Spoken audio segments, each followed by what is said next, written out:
Welcome everyone to RH Live on the Area 111 channel. Appreciate y'all being here. I've been kind of like burning the candle at both ends, and I did a live stream. Actually, I woke up at about 2300 hours. That would be 11 p.m. for those that never served in the military or the Air Force, and did certain jobs for our country in uniform. So 2,300 hours. And I do believe President Trump is heading towards, he's on Air Force One. I did catch that about 2 hours ago. So that flight from Washington, D.C., all the way to Elmendorf, Alaska. I'll talk about that after a bit. But yeah, the title of the live stream is actually part two. I got up around 11 p.m. and I put some stuff together. I was worrying about our president, of course, and our country. So, you know, I really like to ask for prayers for everyone that comes in to the live stream or listens to the live stream. Please pray for our country. Please pray for our president that this is successful. The the summit between President Trump and Putin there in Alaska. Pray for their safety, that they get through this summit, and hopefully they come out with a win for the whole world, and they stop this war. At least have a ceasefire and put together a peace treaty. Now, I really love our president. I've been doing this for quite some time now. Okay, goes back to I guess June of 2015 when President Trump rode the escalator down with our new First Lady, Melania Trump, and they threw their hat in the ring. I've been there from day one, supporting him and, the best I can from my little perch here, I guess. Trying to put my 2 cent worth in when I can. And, I do believe in prayer 100%. Okay. 100%. Now, you might find the last live stream really interesting. I put in a lot of information, like RFIDs. So let me get this thing. There's a very long delay. I guess I have to refresh YouTube here. So I just heard that echo. Y'all might have just heard that echo that we're live. Now, again, the live stream I conducted, it was quite long. This is part two of it. So after the live stream was over, I went to bed about, I don't know, 6 or 7, somewhere around there, and got up around a little bit before noon, our time here in Central Florida. And I go, I want to put out a little bit shorter live stream, but to direct people's attention to the longer live stream. So I titled this one Part 2, Emergency Flooding in Alaska, and President Trump Summit in Danger. Okay, that's a question mark. I'm not trying to speak negative. Now, I'm pretty sure that if I was the president, of course, or that I wouldn't want to hear negative stuff all the time. I would want to hear more positive reinforcement, not kind of like positive reinforcement, but not like just going along with everything, that the president does or whatever. but offer them some positive reinforcement and maybe constructive criticism when it's, when you think it's necessary, and being tactful, means we don't have to bow down to the man. Remember, uh, like for example, our flag. We don't bow down to our flag. We don't worship our flag. We honor our flag, right? So to dispel any myths about us out there in the ether or wherever people are. But anyways, yes, I have a photograph of the that's Mount Rainier, and I was stationed. I was stationed at McCord Air Force Base, Washington State, back in the '70s. Jimmy Carter was the president, I believe. Yep, yep. When I first got there, I was first stationed at Lackland Air Force Base, and then I went to Keesler Air Force Base, Lackland Air Force Base, of course, for my basic training. Then I went to Keesler Air Force Base for my what do you call that? Technical training, an aerospace control and warning systems operator. And my first permanent change of station was to McCord Air Force Base, Washington State. That's about 20 minutes from Seattle. It's in Tacoma. They call it now Joint McCord Lewis or Lewis McCord.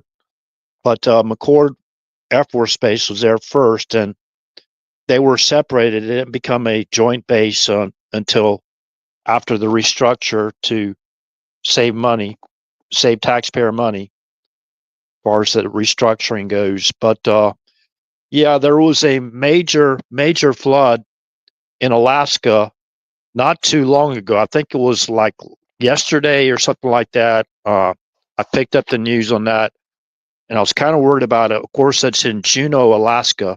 At the time, I did not know where the summit would be in Alaska. And, obviously the Secret Service and Trump's cabinet members and advisors are very, very smart. And, you know, hey, good to see you, Tanya. Great to see you. I see you pop up there on the screen. Yeah, appreciate the mods coming in.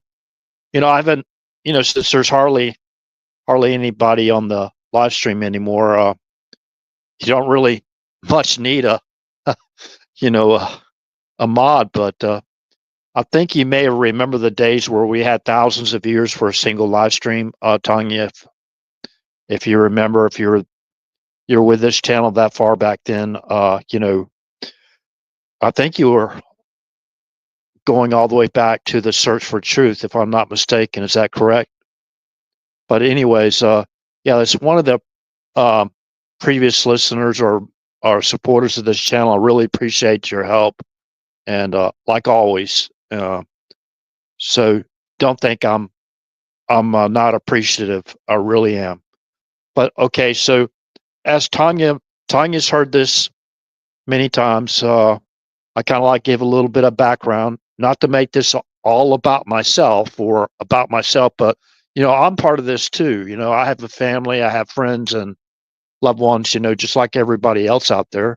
I could use some more, but you know what I mean. It is what it is.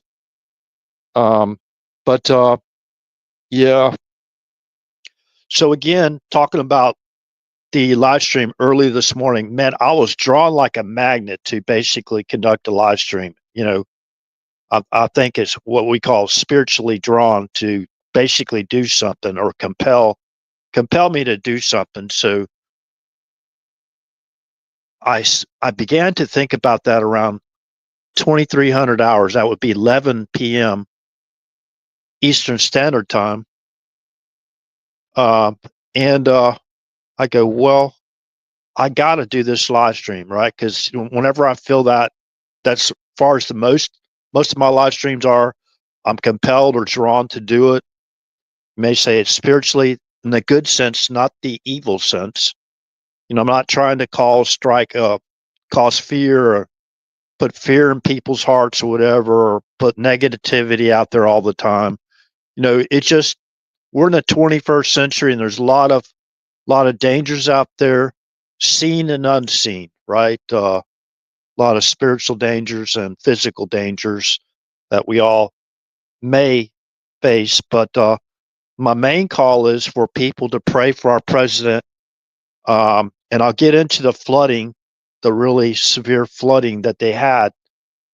I mean, Juneau, Alaska, which many people may or may not know, is the capital of Alaska.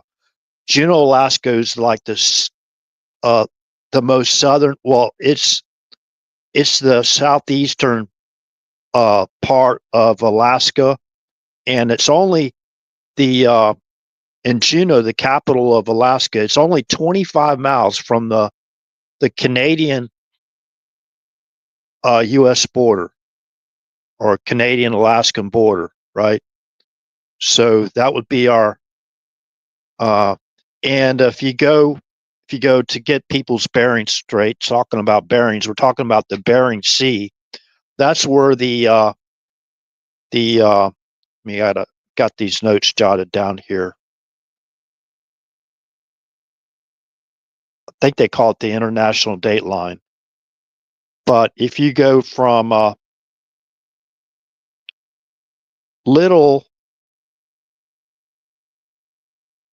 little little Diomede, that's called Little Diomede. That's in the Bering Strait between the coast of Alaska and Russia. It's about 50 miles west, maybe northwest of the westernmost part, northwesternmost part of the state of Alaska. But it's only like 100 miles from the northwesternmost part of Alaska to actually Russia. So, you know, they're kind of our neighbors in the sense we share the Bering Sea. Okay, with we have at the international date line, I think they call that, if I have, yeah, it's international date line, Alaska and Russia. So when you cross that line over the big Diomede Island, which is directly to the west of the Little Diomede Island, that is basically Alaskan territory, or yeah, part of Alaska. It's so the date line on my um,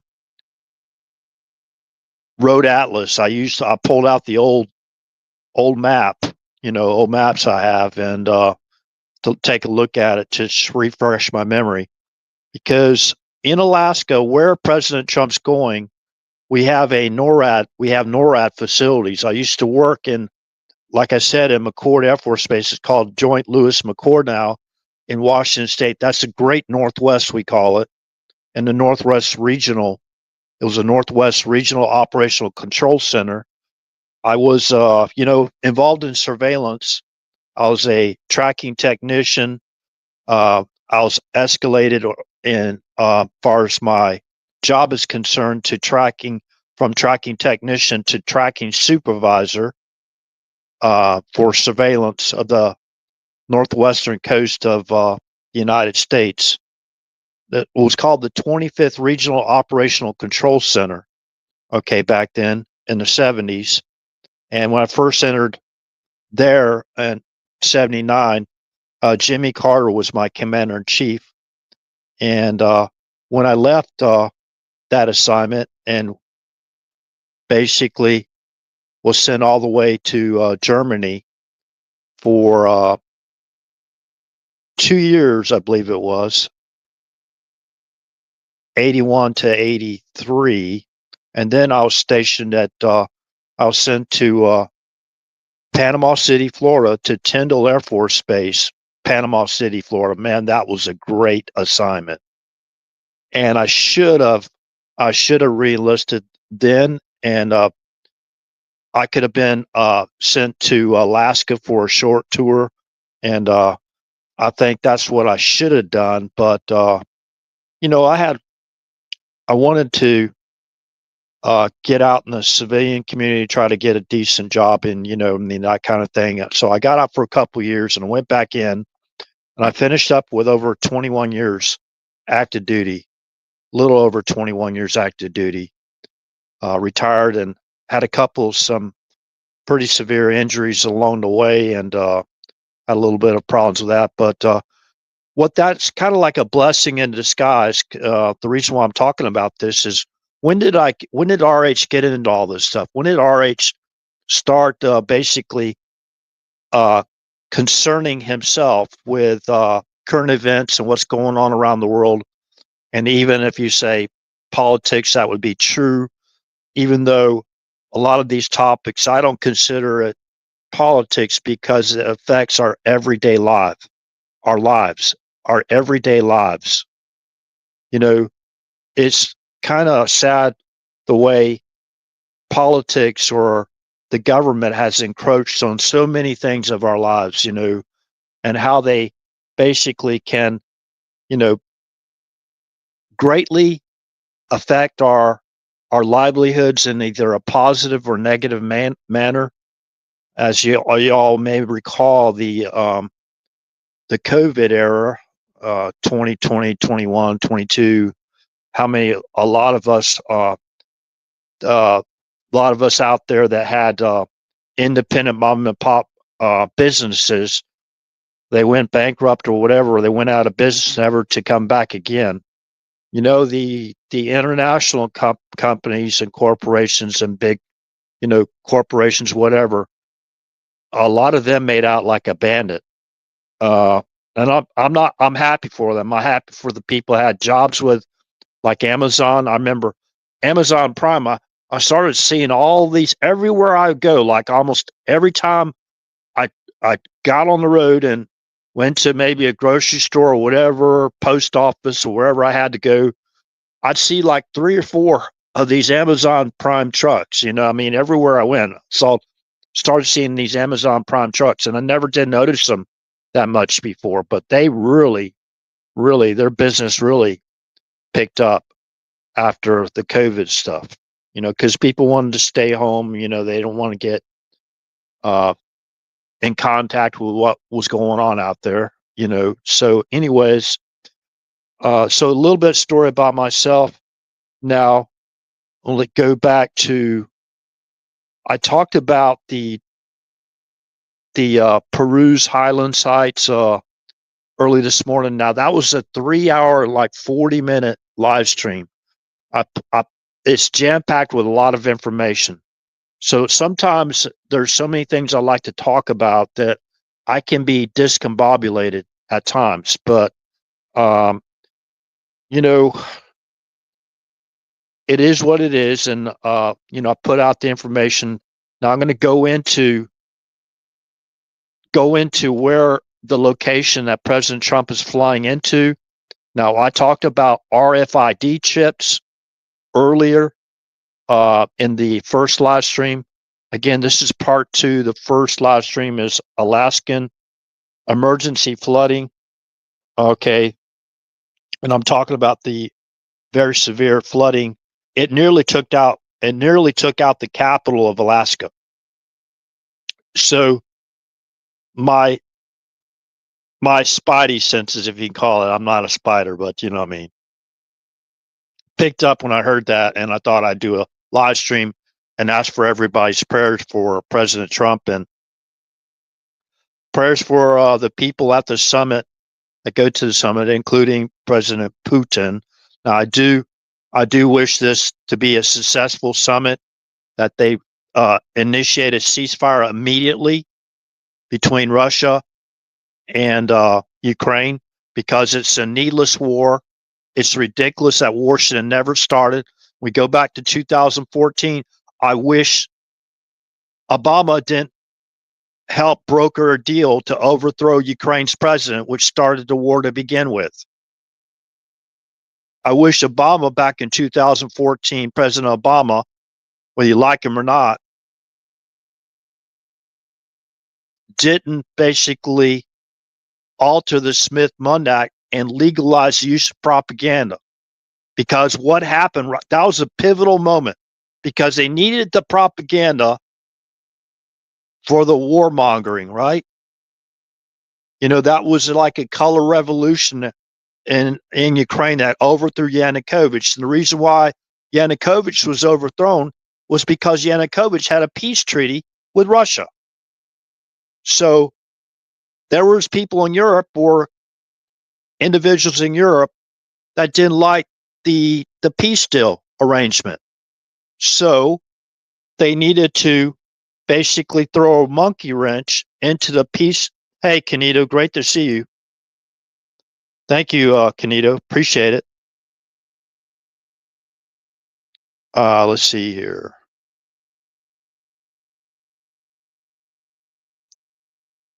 Good to see you. Great to see you, Canito. Or see you here. So, anyways, uh, yeah, man, it'd be nice to get the gang back together again. Y'all don't normally see RH doing a live stream. You know, I'm calling it this early, but it's 1 p.m. Like my hours are all jacked up. Think about going. Yeah, big meeting, big meeting. I don't know when he's going to arrive, but I saw 2 hours ago there's a little clip of Trump talking on Air Force One, which is really cool. So I'm going to go into the flood in Alaska now. This is a big deal. This is some little teeny like a little. They had some puddles or something, or a little teeny creek going through Juniper. What do you call that? I got to man. I forgot the. It's a unique name, Juneau, Junean, Alaska. That, of course, is the capital, Alaska. So I was talking about my experience in that, the great Northwest Territories. I've never been to Alaska. I've always kind of like wanted to go, but from Florida, you have a Florida boy all the way to Alaska. That's a pretty long haul, but anyways, it is what it is. But they're heading to Elmendorf, and let me talk about Elmendorf for a little bit. I'm going to switch off, and I'm not going to be able to see the chat for a little bit in YouTube. I'm going to switch over to Rumble so I can basically.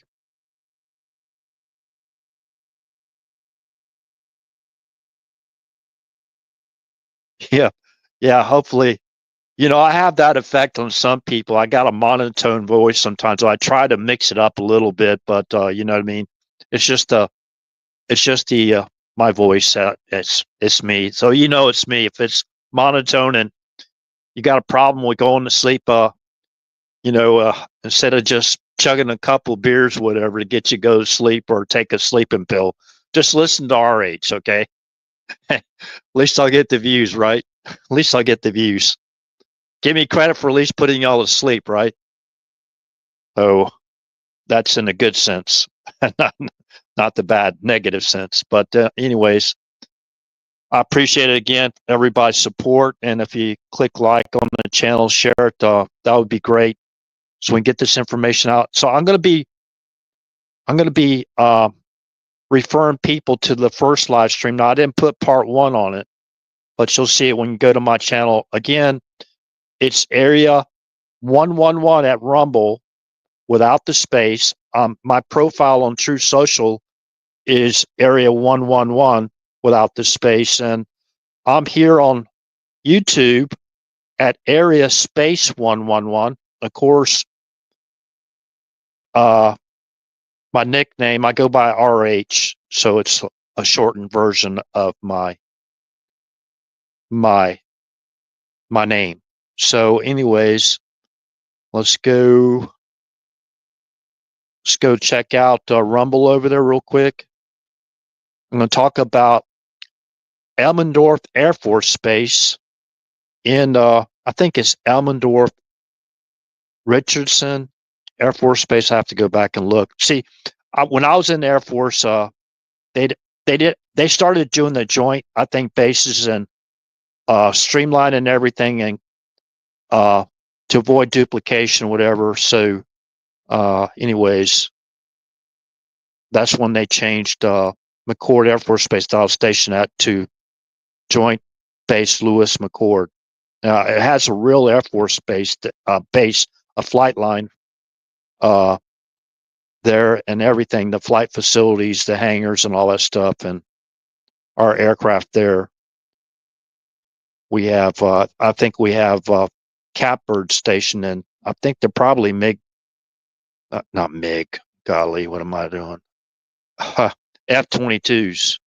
Yeah, I'm thinking about Putin and Alaska, and they got the MiGs. We have a few too, as well. Now, let's see, Elmendorf. That's right. Let's go to. Now, you can do this yourself if you're interested in the overall mission of Elmendorf. It's Joint Base Elmendorf Richardson. So, depending on which, this base has been there for since 1940. Think about that. Before little RH was even thought of, way back in the 40s. I'm such a young guy, I wasn't around in the 40s. Little RH wasn't even thought of. And I think my parents was at an age that would kind of be almost impossible to have little RH. So, been quite a long time ago. So, my gosh, I can't even count that high. 60 and 25, right? We're looking at 85 years ago. 85 years ago, that sounds about right. In use since 1940, Elmendorf Air Force Base. Overall mission, together with Richardson Army Base, Elmendorf forms the Elmendorf-Richardson Joint Base. It is home to Alaska NORAD facilities. Okay, that's the reason why I was talking about, if you came in late to the live stream, that's the reason why I was talking about me working for NORAD at McCord Air Force Base. That was at 25th Regional Operational Control Center. And there's a lot of protection there, a lot of boots on the ground, preparing in advance for the summit to secure the base. And I'm pretty sure they chose a very tactical, very well protected base. Now, it hosts at Elmendorf Air Force Base, hosts this 673rd Air Base Wing. Now, let's see here. Hold on a second. Yeah, they have the F-22s. So again, that's for NORAD Air Defense. That's the mission, air defense. So it's the 3rd Wing, 176th Wing, 477th Fighter Group. So Alaska NORAD Region, 11th Air Force. 11th Air Force. Okay. So if you want to go out and go back and check out the other bases that we have, you can. Now, Juneau, Alaska, the flood. I'm going to get into the flood. Now, today's in the 21st century, I talk about sometimes the sword, like, talking about in biblical days, right? BC and AD and, days, right? Even during the days of Christ when he walked the earth, right? Yeshua, when he walked the earth, even the days they called it the sword, right? The watchman on the wall has to sound the alarm when he sees the sword coming. Well, back then, there wasn't as many sword type weapons, if you would, that there are now. I mean, if you look at it, if you just sit there and ponder, man, how many different weapons these people have, and even the evil ones, plural, and talking about the evil one in the Bible, right? There's the evil ones even today in those spirit form and physical form. They have a lot of weapons at their disposal.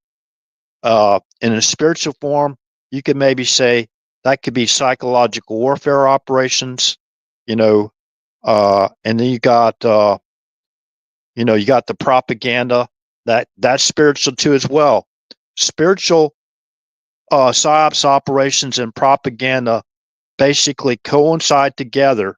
It's a spiritual form of attack or pressure to get people to react in a certain way, either positive or negative, right? So that's the reason after they put together. Now you can go check this out on CNN. Fareed Zakaria did an interview with President Obama back. I think it was February 1st of 2015, where Barack Obama went out there and bragged about making a statement. RH ain't making this stuff up, isn't making this stuff up. We brokered a deal. We brokered a deal and removed Yanukovych from power. That was the president of Ukraine. They did that in 2014. I think it was around June of 2014. They overthrew their president, their duly elected president of Ukraine, who had a peace treaty with Russia. This is where all this stuff started from. Okay? So no matter your feelings, whether you're in Ukraine or you're in Europe or you're in the United States, these are the facts. And then they legalized the use of propaganda. They altered, I believe it was called the Smith-Mundt Act. Now somebody could go back and do a fact check on me, but that was done in 2014. In 2014, basically because of the war that they started by overthrowing, formulating, being part of the coup. We're talking about European countries too. They formulated the coup to overthrow the president of Ukraine. Whether you like Yanukovych or not, whether you like the peace treaty Yanukovych had, the land lease deal with Crimea, basically because during the Soviet Union era, Ukraine, of course, was part of the industrial might of the Soviet Union era, and they helped build naval bases in southern Crimea, especially near Sevastopol, which was the home of the Russian Black Sea Fleet. But it was a joint base. It was a joint Ukrainian and Russian base. Okay? And basically, anyways, whether we like that or not, that's the facts. I served over there 17 years and 10 months of my active duty time overseas, and I know the people very well. Now they were actually tossing around the idea allowing Russia to actually join NATO at one point. Now think about that. But so again, when Barack Obama and the people that helped him, the intelligentsia helped him basically legalize the use of propaganda after they started around the exact same time, they basically overthrew the president in Ukraine. They destroyed our free press. That's when it really, really started to take hold, where we started to see them reading their scripts in unison. We call it the mainstream media, right? Where we started hearing them reading their scripts, all aligning with each other's scripts.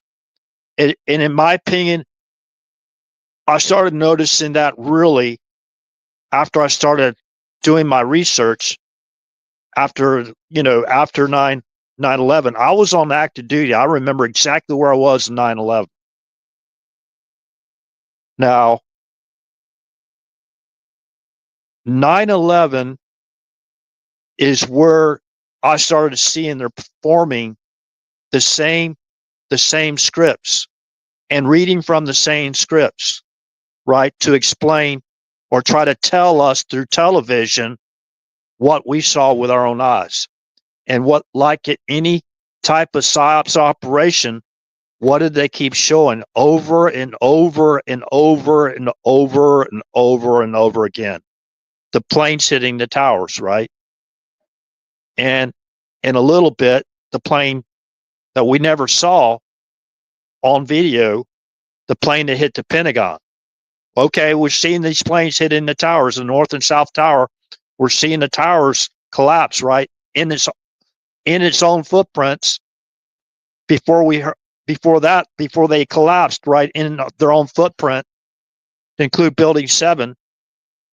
There was first responders that basically talked about the explosions going off, multiple explosions. So I want to people to bring back in memory. Remember Bill Ayers?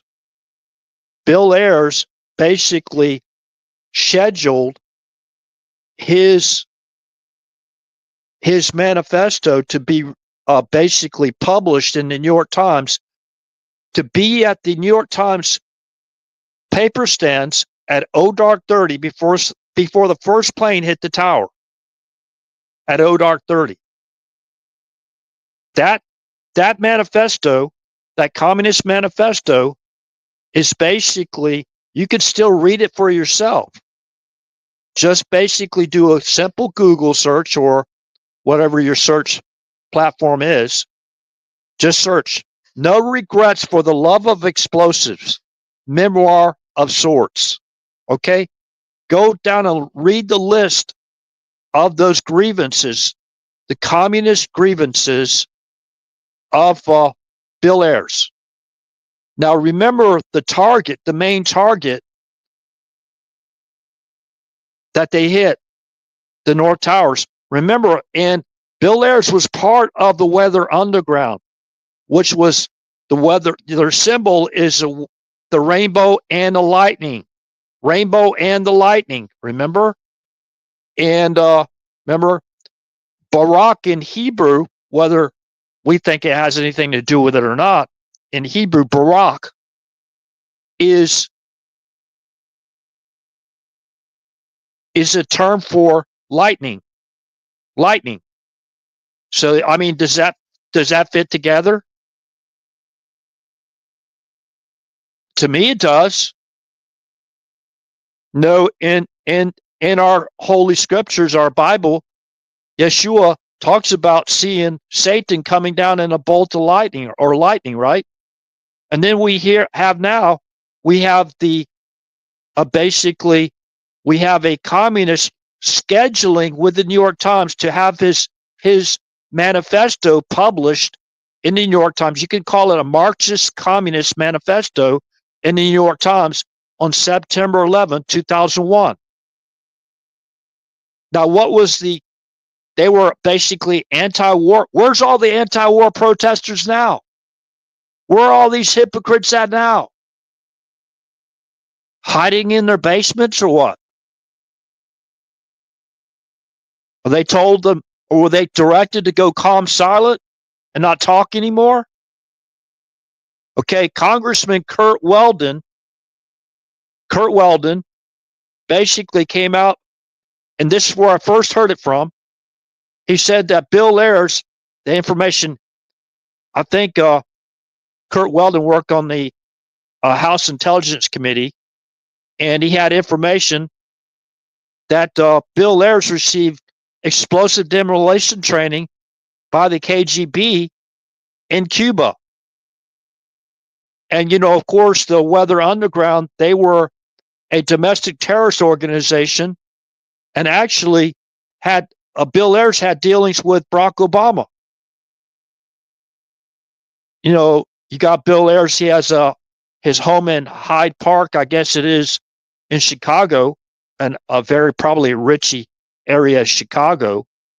And from my understanding, Barack Obama was groomed by Bill Ayers in his own dining room.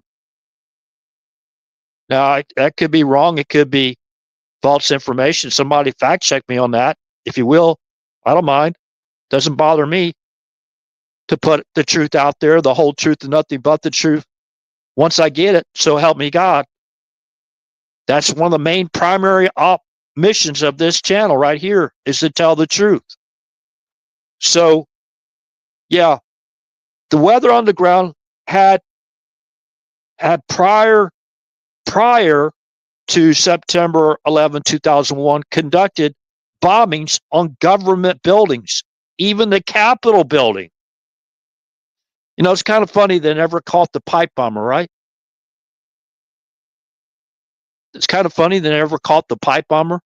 I go through a lot of this stuff in detail on many other previous live streams, and I'm pretty sure Tanya, if she's still here, and Kinito can attest to that, because a lot of it's repetitive, and I understand it. But do you hear anybody else talking about it in this way and this detail? So I do believe they need to reopen the 9/11 criminal investigation. And one of the main reasons why I believe they should is because the former Senate Intelligence Committee chairman called the FBI director at the time, Robert Mueller, who was Robert Mueller, called him aggressively deceptive. Quote, aggressively deceptive during the 9/11 criminal investigation. The quote part is aggressively deceptive. Now, if you have a guy, whether you like him because he's Democrat or not, he worked on the Senate Intelligence Committee as the chairman, helping to lead the Senate investigation into 9/11, the response and everything, right? If the Senate Intelligence Committee of our Congress, our United States Congress, calls somebody aggressively deceptive, that's where I start to take really, really close notice. And I start to dig, like I began to do in 2008. Because of my injury, I've been basically doing this for free, as a freelance type of investigative journalist. I've written hundreds of articles on previous live streams, but and put out a lot of material, a lot of evidence, but they deplatformed me. They censored me multiple times, deplatformed me, so to keep the information from getting out there in the public domain. And none of this is classified, by the way. You can find any of this information that I put out there. None of it's classified.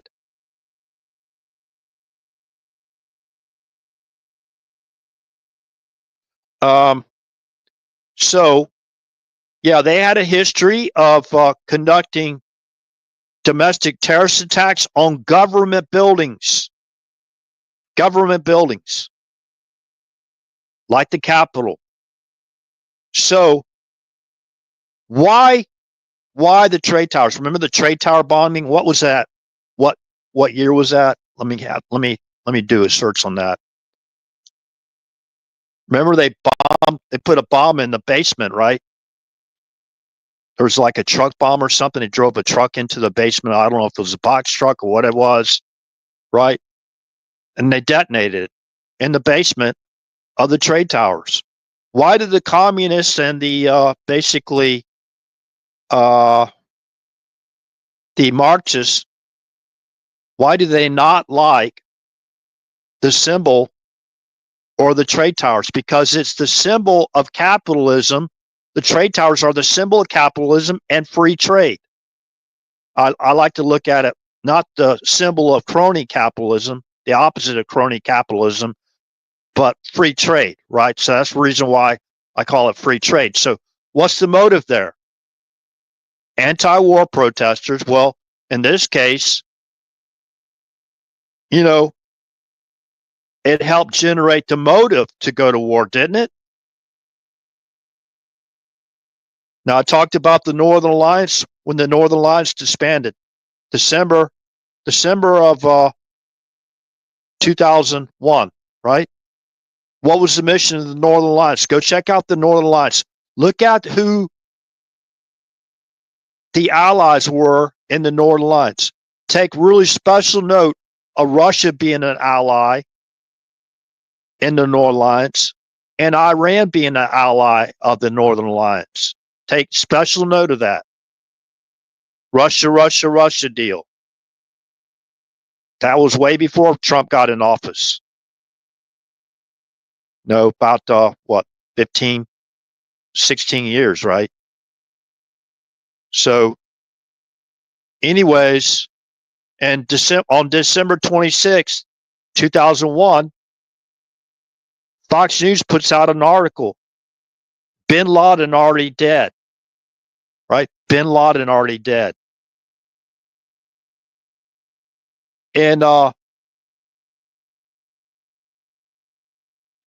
May 1st of 2011, no, they conducted Operation Neptune Spear. On January 13th of 2015, Fox News updated their 2001, December 26, 2001 article, Bin Laden already dead. They updated that same article on January 13th of 2015. Go Google it. Type it in the browser. Fox News article, Bin Laden already dead. Now, why did Fox News put that out? In my opinion, I believe because there was a new sheriff coming into town. So that's just my opinion, right? So, anyways, you got the Weather Underground history of basic placing bombs in government buildings and getting caught and paying the price. Bill Ayers, as far as my understanding, was never put in prison a single day. So was he working for as an informant? Was he working for as a informant? So did they ever bring in Bill Ayers after 9/11 to question him?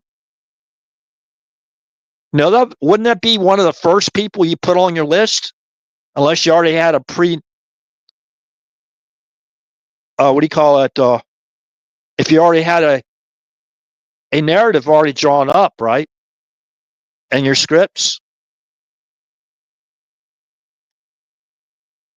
So the trade tower bombing. So remember, it happened twice. There's a lot of people that are not even old enough to remember that. Trade tower bombing. Oh, they couldn't have tried to do it the same way. They couldn't have had a diversion where you're seeing the planes hit the towers over and over and over and over and over and over and over and again. That's television. They're telling you a vision. They want you to see the plane hit the towers. Okay, we saw the plane hit the towers.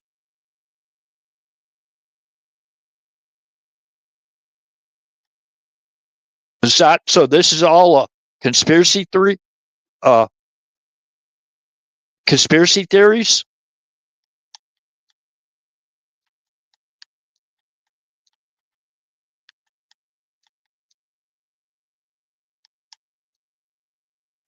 (1993) World Trade Center bombing.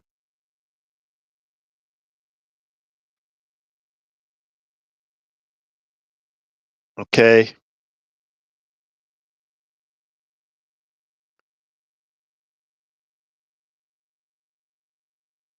Ramzi Youssef and associates carried out a van bomb terrorist attack below the North Tower of the New York World Trade Center. 1,336 pound. Man, I don't even want to read this.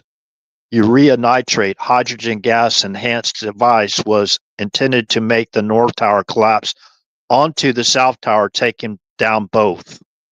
Well, they took them down, didn't they? They took them down, didn't they? All three of them. It took three of them down. The North and South Tower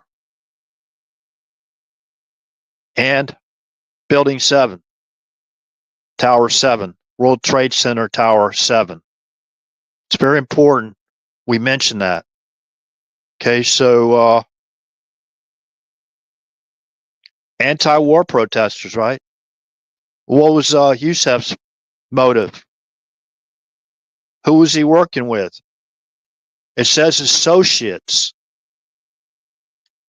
Uh, I guess there's going to be, I don't know, 1993. Who's the president then? Clinton or let's see, 90. That was 93. Go back to the. Okay, I'm just bringing this up. I'm using the opportunity to give people a background. Okay, since President Trump is meeting with Putin right today.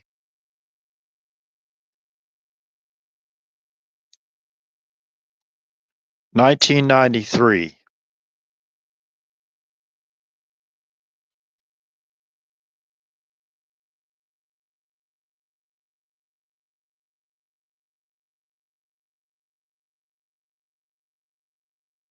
Clinton served 2 terms.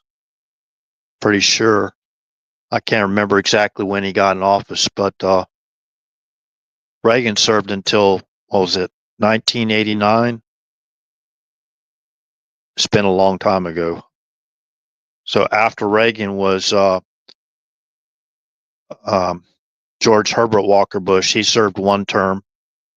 So then, and he came in, George Herbert Walker Bush came in at 89. He stayed for 4 years. Uh, so that would be, this would be right after Bill Clinton took office, right?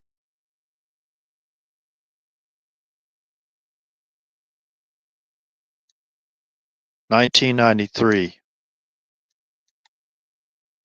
I'm not accusing people of doing anything, right? Everyone's presumed to be innocent until proven guilty in the court of law. At least that's what is supposed to happen. President.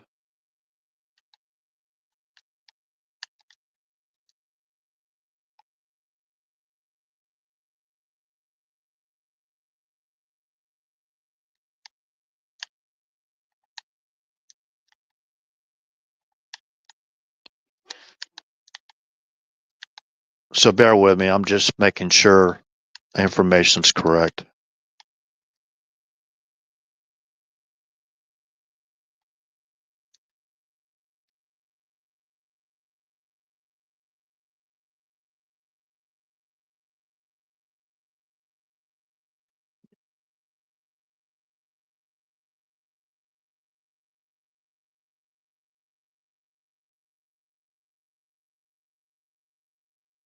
Okay, I guess I just have to put in Bill Clinton and not the trade tower because I typed in trade 1993 World Trade Center president.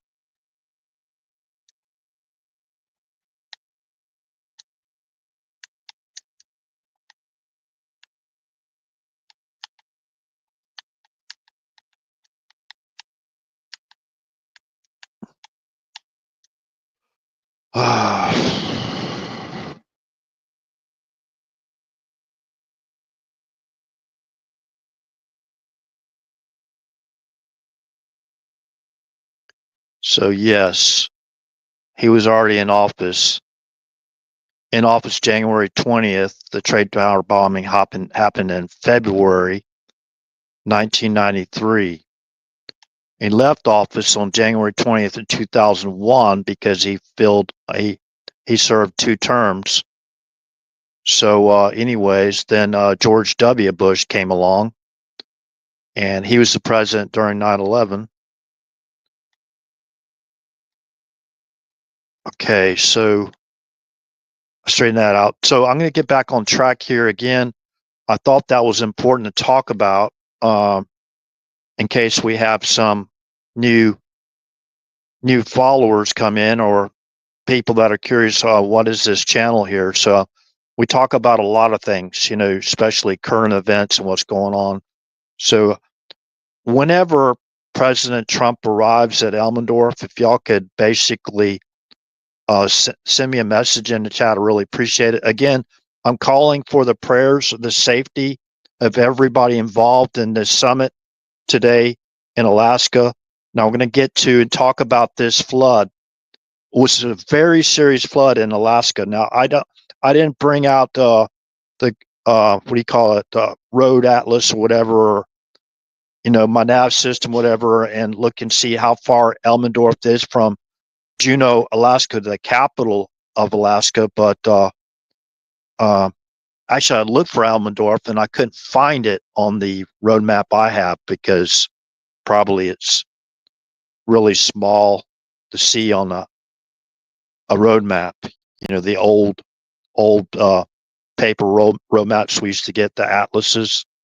But it's a good one though. I'm going to keep a hold of it in case there'll be an instance where you may get caught up in an area you never seen before, never visited, and your nav doesn't work or goes out on you, your navigation system. So, and you don't have cell phone coverage or whatever for whatever reason.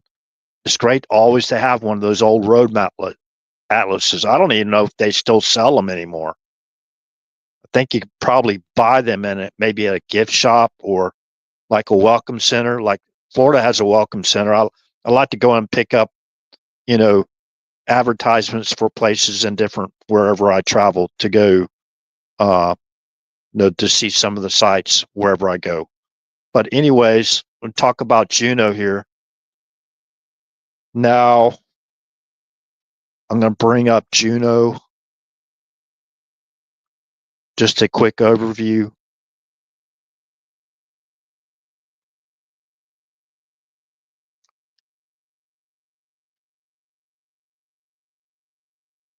Okay, so if you just do a Google search and you go basically look at, you'll see the border.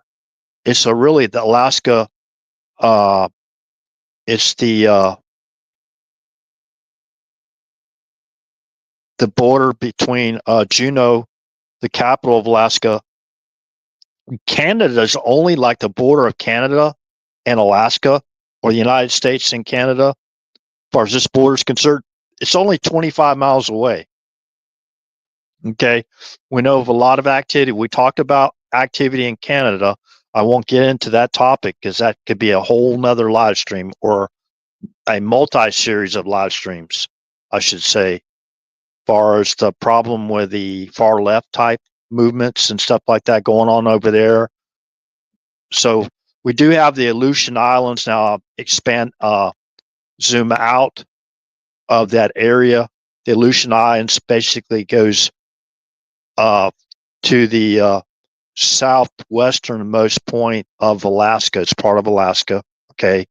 And then if you go up to the Bering Strait and you look at the Little Diomede, that's in Alaska or U.S. waters before right on the international date line between Russia and United States or Alaska. So if let's say it's 2,300 hours on Sunday in Alaska, it's already in Russia. It's already Monday at midnight or 0001 hours. Okay, so at that international date line, it's it actually turns to another day than you have in Alaska. So that's in the Bering Sea. I thought that was interesting to talk about. And the Little Diomede is an island right there at the closest point before. If you zoom out your map, you can see the peninsula from Alaska going, I call it a peninsula, going to the west, basically. And then you have the Bering Sea, then you have the Little Diomede, you have the international date line, and then it turns into Russian waters, right? Russian waters. And you have the Great Diomede Island. That's the dividing point line, right? That's Russian territory. And you're actually in Russia. So at the southwestern part of Alaska, where you have the capital of Alaska, 25 miles from that location is the border of Canada. So Alaska borders on two foreign countries, right? And both Canada and Russia. And of course, United States purchased Alaska for $7 million. It's a state, I believe it was the 50 or the 49th state or the 50th state. Let me look this up because I actually have a flag from my great grandfather that has only 49 stars. I had a 48-star flag from other side of the family I got from my great grandmother. But I no longer have that flag. That was a 48-star flag. And that flag was flown after we won, what do you call that, Liberation Day? They call it the Flag of Liberty, right? When we debate.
Trying to shut down my live stream already.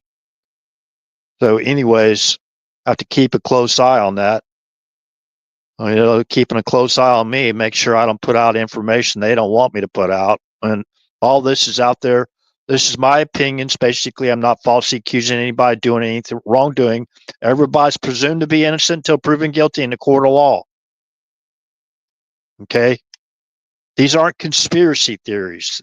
Some of my opinions may be termed or categorized as conspiracy theories, but anyways, going back to the flag, let's see, when did Alaska become Alaska? Were they the 49th state or the 50th state that joined the Union?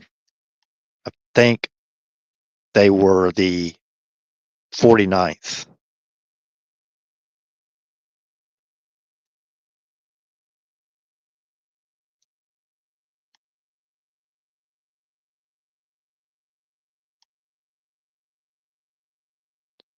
Northernmost, westernmost, and the easternmost, the Aleutian Islands across the 180th meridian.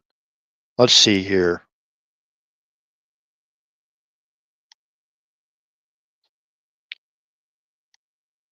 Nicknamed The Last Frontier. That's a cool name, ain't it?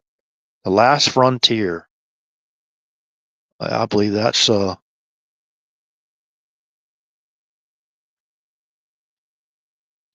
Alaska contains the fourth largest cities in the United States by area, including the state capital of Juneau. Alaska's most populous city is Anchorage. Approximately half of Alaska's residents live within its metropolitan area. Yeah, it became the 49th state. It's, according to this, 66 years old, admitted to the Union January 3rd of 1959. Now, Hawaii joined, I think, in either 60 or 61. I can't remember that either. But I used to have both flags. I used to have the 48-star flag, and I used to have the 49-star flag. Well, no, I still have the 49th star flag. Really beautiful flag, by the way. For those that honor the flag like myself, I think it's beautiful. So anyways, thought that was kind of interesting.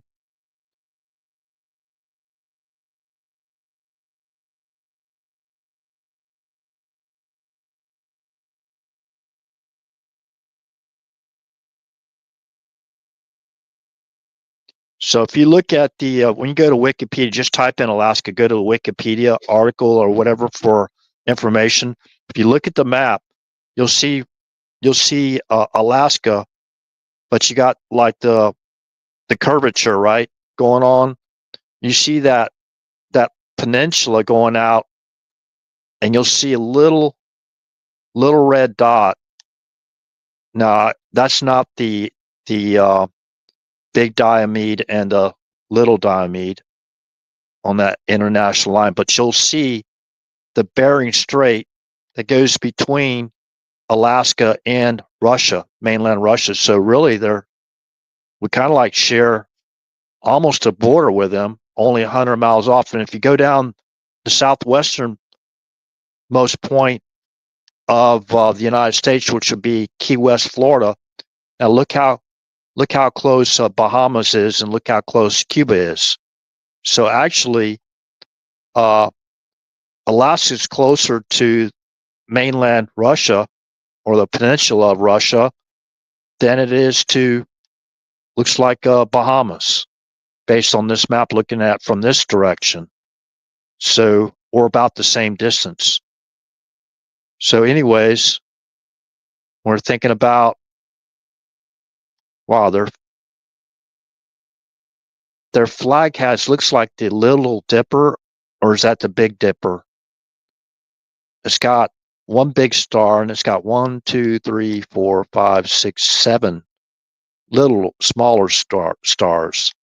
That's the flag of Alaska. That's pretty cool, right?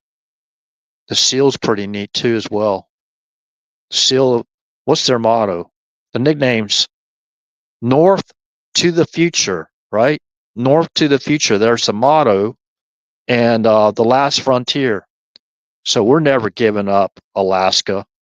You hear all these rumors of Trump's going to cave and whatever. He's very insecure when the cameras aren't on him, and he's such a weakling, right? He's going to let Putin walk all over him. He's going to give away territory of the European Union, and he's going to do this, he's going to do that. He's an agent of Russia.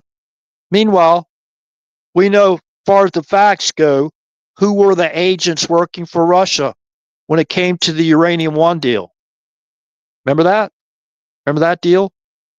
Okay, so I'm going to get to why I'm asking for people's prayers as far as the president's summit there in Alaska.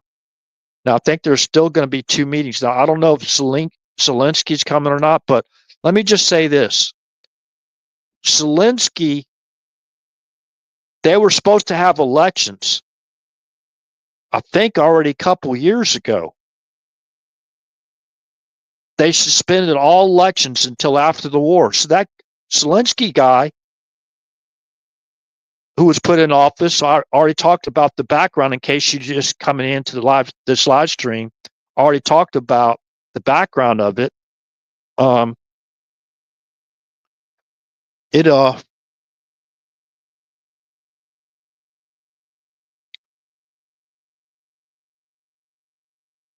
His term expired, and they're supposed to have elections. And they held off elections. Why? Pressure from other countries, right? Pressures from other countries. Man, they are really worried. They're so worried about President Trump even talking to Putin like JFK did, right? To stave off a possible nuclear holocaust. I mean, that guy will go, I don't care, he's a man, right? Let's just reaffirm JFK was a man, right? He was a man. Unperfect, Man, whether we liked him or not, he'd go down as one of the greatest presidents in U.S. history because of him working through back channels to talk with the Ukrainian Nikita Khrushchev to stave off a nuclear war and possible nuclear holocaust. And I heard another person out there today, just drives me up the wall, really does. Oh, we've detonated thousands of nuclear weapons and it hasn't caused us any harm. Trying to support MAD. I'm talking about MAD, short for mutually assured destruction. I call it MAD. It's insane that people would even think about that now. MAD, mutually assured destruction. That would be the acronym, right? So sometimes I have to look things up. You get like information overload sometimes, and I have to look things up.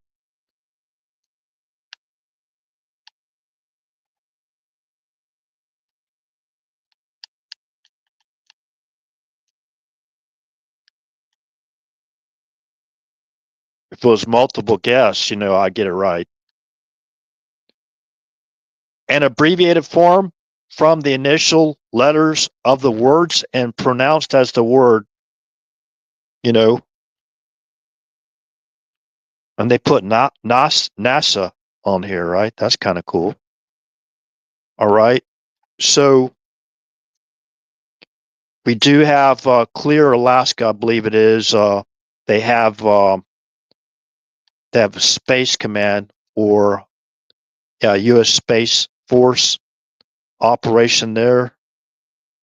Clear Alaska. Clear Air Force Base or Space Command Base is designated as Space Force Base. Wow. I keep looking at this crazy, how they keep on trying to take my live stream down. This is crazy, man. You know how it goes to a blue screen? It did that to me early this morning when, I did like a 3-hour and 40-minute live stream. So if there's some information I missed, you'll definitely be able to listen to it from, it's not written as part one. There's an asterisk, right? Alaskan emergency flood. Okay. Which I'm about to get into now and explain it to everyone, how dangerous that is and how it nearly destroyed Juneau, Alaska, the capital of Alaska. That was like just yesterday, right? Day before. So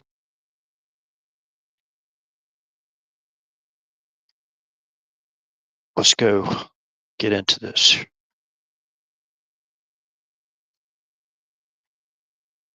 Clear.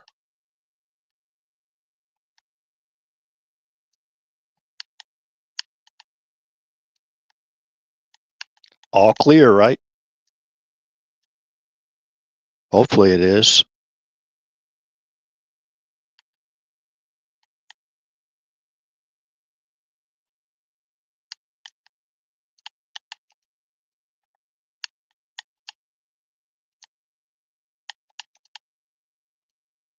I think that's interesting,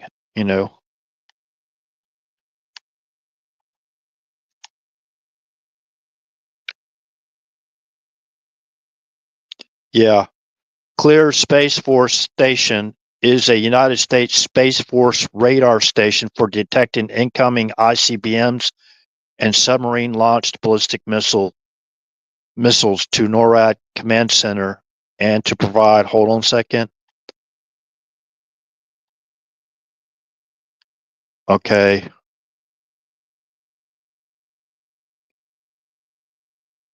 Clear Space Force Station is a United States Space Force radar station for detecting incoming ICBMs and submarine-launched ballistic missiles to NORAD's Command Center and to provide space surveillance data to the United States Space Force. Clears ANFPS 123 upgraded early warning radar is part of the solid state phased array radar system, which also includes those at Beale Air Force Base, Cape Cod Space Force Station, RAF Flying Dells, and Thule Site J, which is in Greenland, right? Thule, Greenland.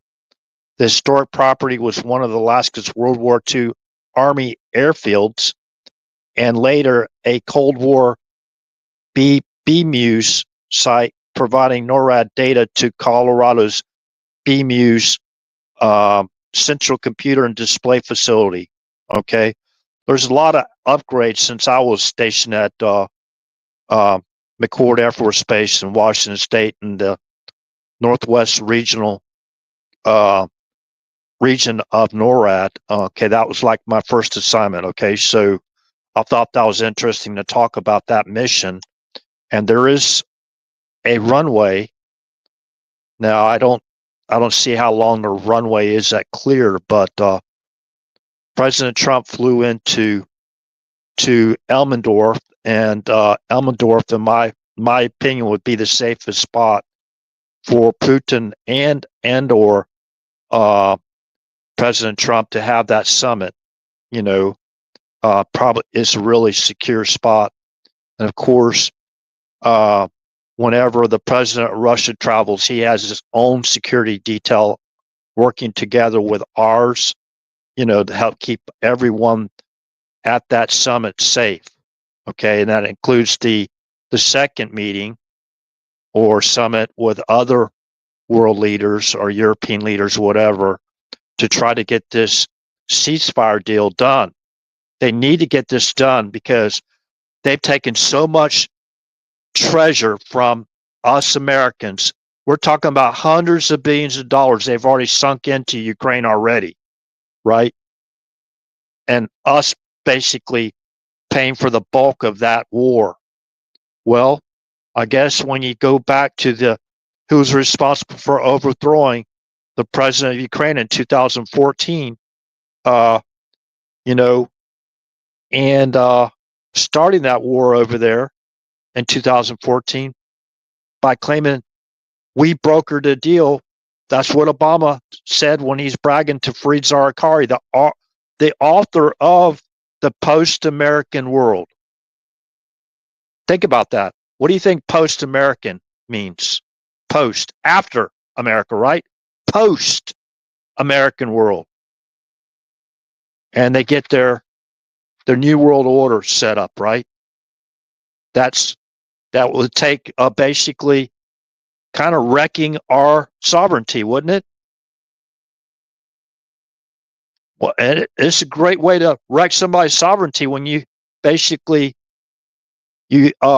orchestrate or you direct and facilitate an invasion into our country for 4 years, which includes a foreign military and terrorist insurgency into our country, and they knew it. That's the thing. They knew it. They knew what they were doing.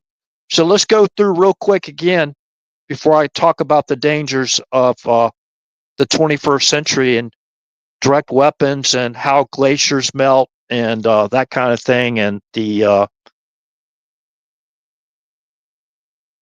melting in the Suicide Basin. We're talking about that goes to the Mendenhall Glacier, causes that like a big ice cube basically to start melting, and the flood pushes that glacier up and forces water into the Mendenhall, I guess that's the Glacier Lake, right? Mendenhall Lake or Mendenhall Glacier Lake. So they put some barriers up to basically keep Juneau from completely flooding out and cause them much damage and to create an evacuation. Now, there was evacuation zones as well. Let me bring this up here real quick. Stand by.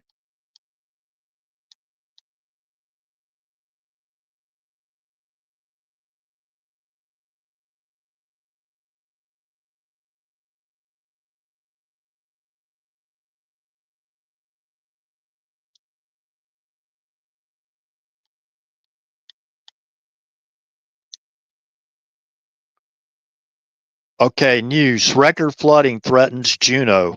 Okay, this is 20 hours ago from Anchorage Daily News. Damage to low-lying homes and bridge reported in wake of Juneau's record glacier outburst. Now, a good place to go check that out would be let's see here. What's the source reference on that? If you're interested in getting more details, which I'll talk about. This is from the First Alert Eastern Iowa, not Easter Island. Okay, Eastern Iowa. ABC 9 reported the glacier outburst flood. Okay, you can watch that on YouTube. ABC 9 glacier outburst flood. Okay,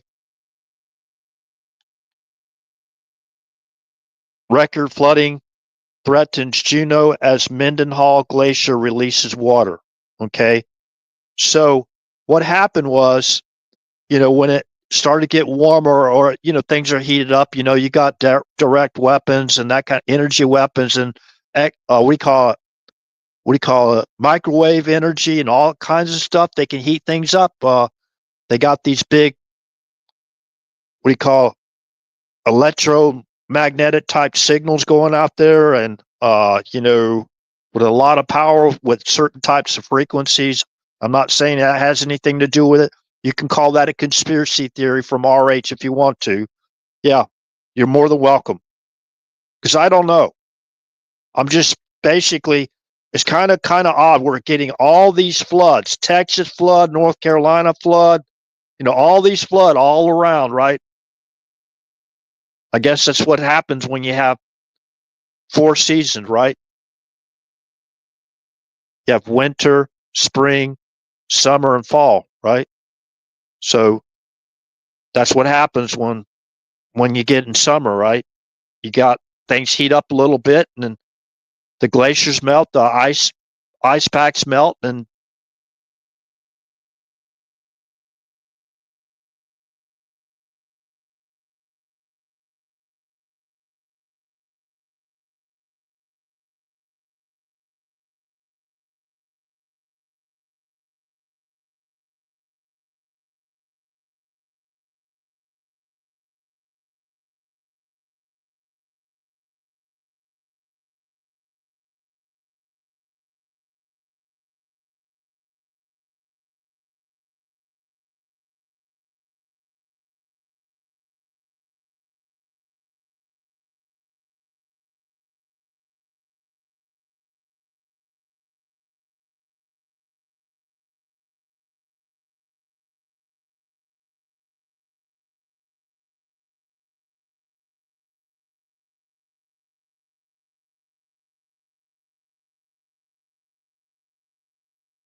had to refresh the entire live stream. They took me down again. I mean, I'm getting really sick of this stuff.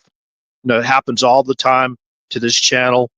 You know, it's so if you see a channel that keeps going down like this all the time, I guess the Rumble kept going, but the YouTube tanked, right? For there's dead air space time on YouTube.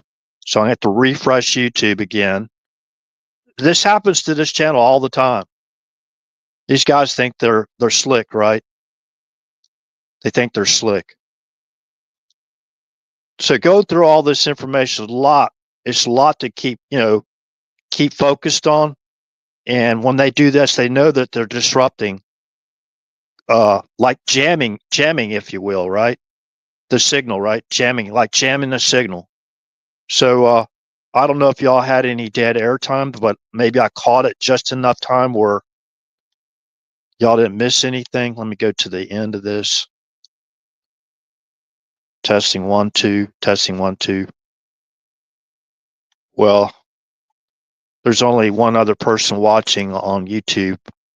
I probably should stop saying that because somebody comes in and hears somebody complaining, oh man, I'm the only one on my live stream right now. They're going to probably want to go somewhere else. But anyways, so there's many different ways. Let's go. It's a good time to transition. I explain the flooding, how dangerous it is. And I haven't, because of the map I have, seen a distance between. I could probably Google Elmendorf then Juneau. Let me go real quick, go back over to the other platform.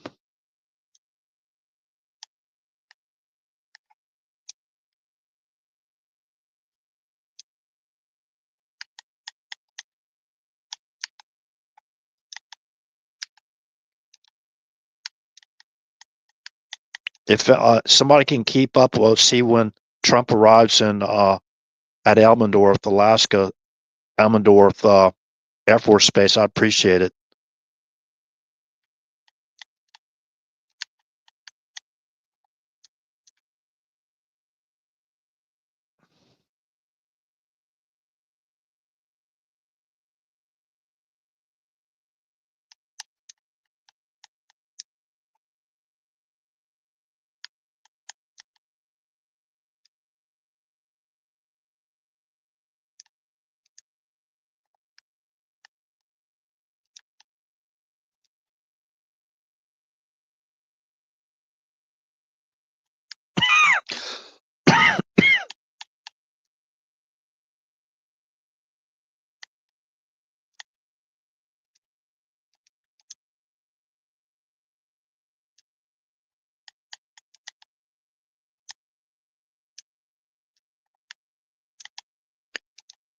Stand by.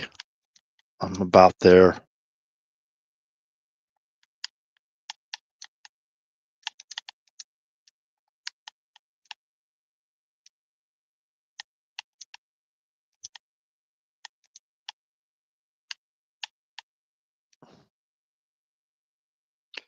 $572 miles. That's quite a good haul there. So yeah, that's a pretty good site there, Elmendorf.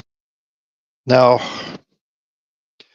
if you look at the map, if you go to Alaska, you look at Juneau, Alaska, and you see the Gulf of Alaska. That's basically when Russia had basically the Tsar Russia had Alaska was Russian territory back in that day. Their main focus, the reason why they wanted that territory is because of the skins, right? The pelts or whatever. So that was very back in the day when they had Alaska. They didn't know about the gold yet, right? Because that was kind of like an unexplored territory in Alaska, but they didn't know about the oil yet, obviously. So that's why we were able to buy Alaska at a great deal, a great deal of $7 million.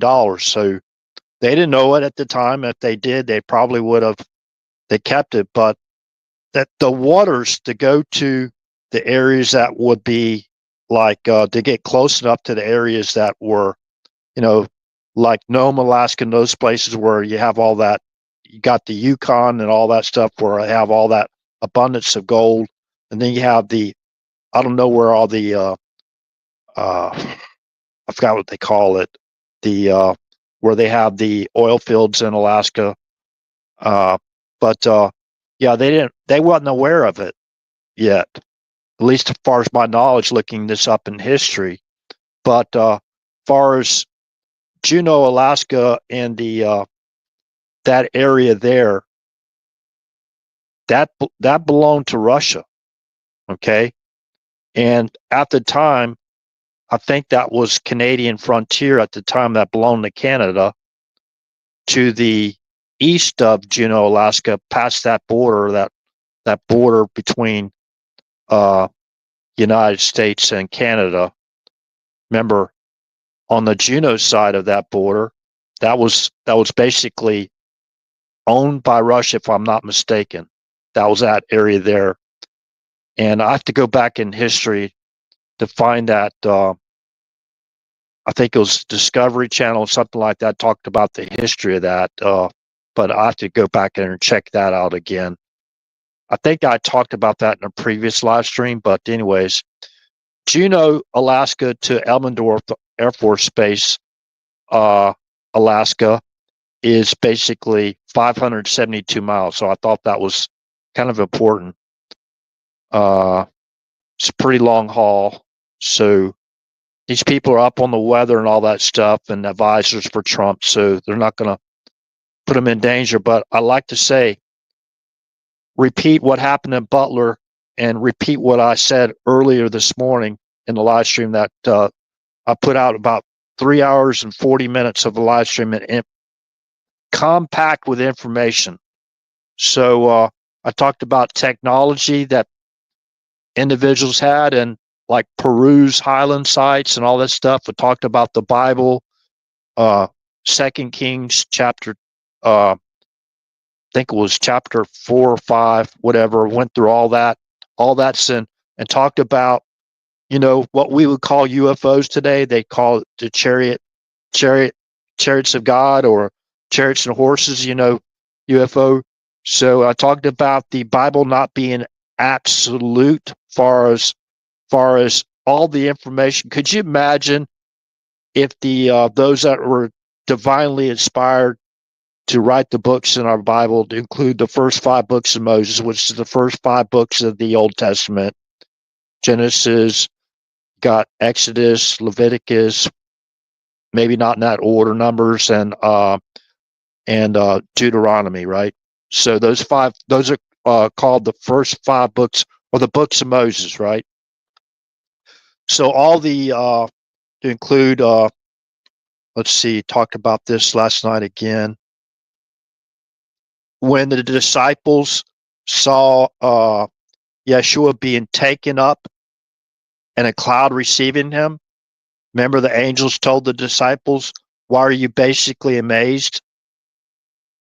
You'll see Yeshua return, or Jesus return in like manner." When he returns, right? Where's that at? Where's that confirmed at? That's in Matthew chapter 24. Go check that out in Matthew chapter 24. After you get past the Beatitudes and all that, right? Let me see here. Let me see if I still have that on my source reference page. I'm going to delete some of these pages because start to have an overload here.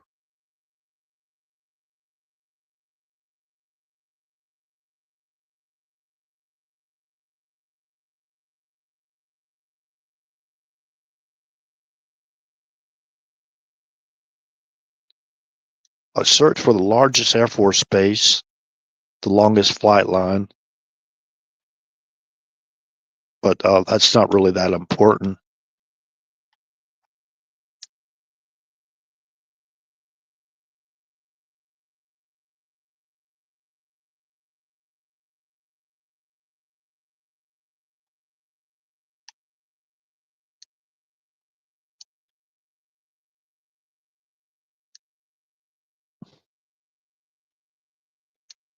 Okay, I'm getting there. Getting there. Bear with me.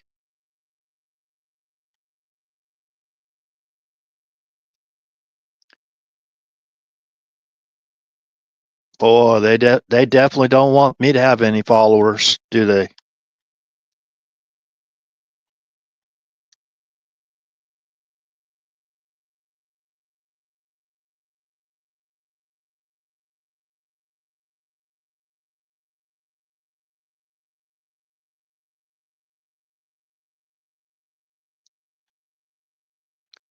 Okay.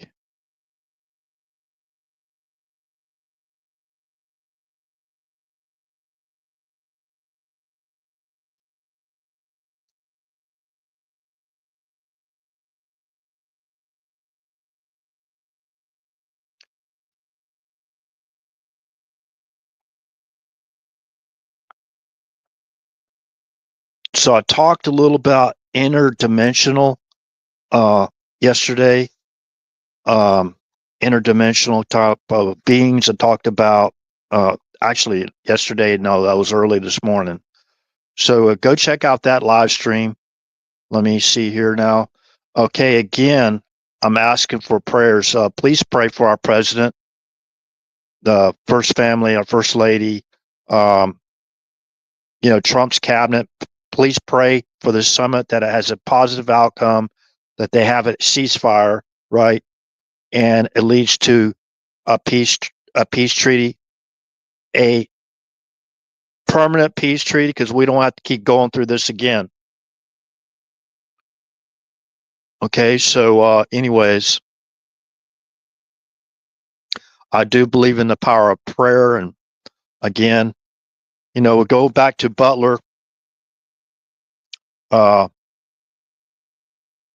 Pennsylvania, and remember what happened there, and remember they still haven't come forward yet with the uh, the associates with the working with Crooks, because he didn't do that by himself. And by the way, they set the president of the United States up, Donald Trump, into a kill box, and I'll never ever change that opinion. Now that is a professionally based opinion based on my own career knowledge of setting up site security perimeters, setting up site security for the largest armories and small arms armory in northern Germany. Okay, working with a security officer, setting up checkpoints and that kind of thing. Basically, providing the live protective details to secure the armory when it's deployed out as far as combat training exercises. I've been deployed multiple times. I think in that region where I was working at, where our squadron was, I believe, uh, I was, as far as the Air Force goes, when I was in mobile tax, I deployed the most than anybody uh, in that was basically still serving or had served previously in that theater. So I think I was credited with 14 combat field deployments, and basically due to that fact, uh, my disc in my back, basically one time one of them disc just ruptured, or they call it angular tear. I had a compression fracture in my lower spine. I could not walk. I had uh, sciatica. I had S1 problems. I had mid back problems. I had cervical neck problems because of the injuries I had sustained, and I kept re-injuring my back multiple times.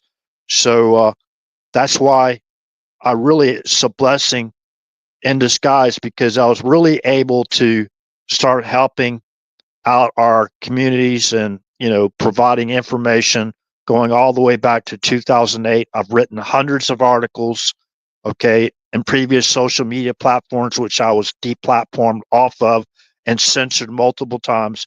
So a vast amount of information through my research and not getting paid a penny. You know what I mean? Now, I did have some donations that I didn't ask for donations, but you have all these mega platforms out there, and more power to them. That's the American way. If you're making that's your livelihood and you're successful at it, great for you, right? Great for you. But working, basically, let me have a full disclosure here. So just far as Rumble alone, I'm still not monetized on YouTube because I can't get 500 followers, because when they deplatformed my program, I lost all my followers. I had followers that were in the thousands watching a single live stream. And if that kept on that route and they didn't deplatform me, I could have probably over 1 million subscribers, if not more now. I could have been monetized. I would have had the minimum requirement of being monetized on YouTube with 500 followers. I had all that on Rumble. You can actually scroll down on Rumble and look at the followers of single live streams where I had like over 4,000 views, whatever. So total on Rumble so far, the money that was given, a lot of times I didn't even know how, I still don't know how to cash in this money if I actually wanted it, right? There's people that actually put in donations to this channel a few times, and it got I have all-time earnings for Rumble, full disclosure, $54.75, okay? But if you think about all the information, all the articles I wrote on Facebook, I was deplatformed there multiple times.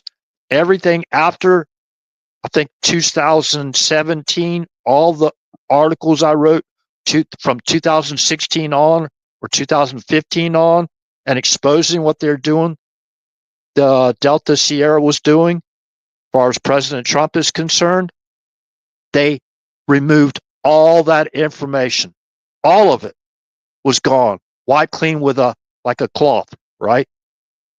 All of it's gone. All that hard work. And even, I have to say this because it still is very upsetting to me today. I had information to help keep the president safe. The U.S. Secret Service at the time refused to take the information. Refused to take the information. Now, I know that I wouldn't want people to keep talking about something that's negative and very, very alarming, like possible what they did to JFK and what they nearly did to Ronald Reagan and what they nearly did to President Trump. I know if you're a victim to that, you don't want to hear that stuff every day. You want to clear your mind because you got to run the country, right? I understand that perfectly well. But that's the U.S. Secret Service's job.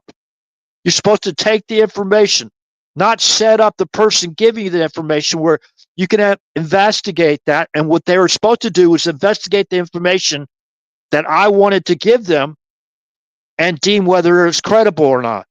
They refused to take the information. They created a file on me, made it look like I was a nut job, right? They actually, they got a fraudulent warrant saying that this is a matter of national security, so they can get my private medical information from the VA. So they could try to pin me. Oh, he's a drug addict. He's a crazy guy. He's like one of those David Davidian guys. Remember Waco? He's wacko. They nearly destroyed my entire life. I had my own dad nearly never talk to me again.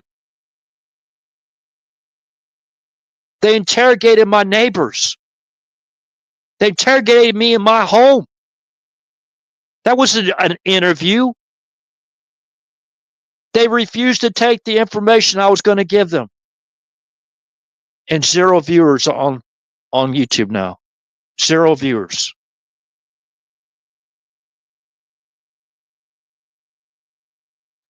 Now we have to pray for President Trump's safety. And the only thing I was trying to do was get the information.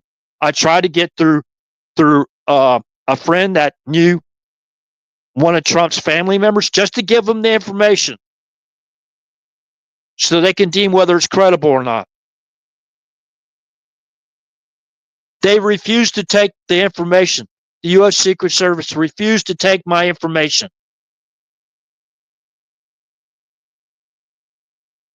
I couldn't even get congressional support. They made it as difficult as possible for me to provide the information so they can conduct a legitimate investigation to deem whether the information I had was credible or not. Stand by.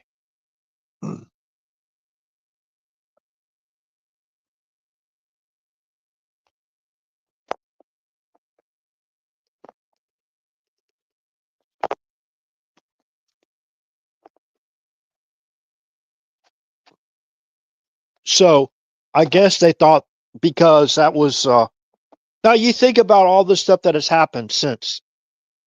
That was after the James Hutchinson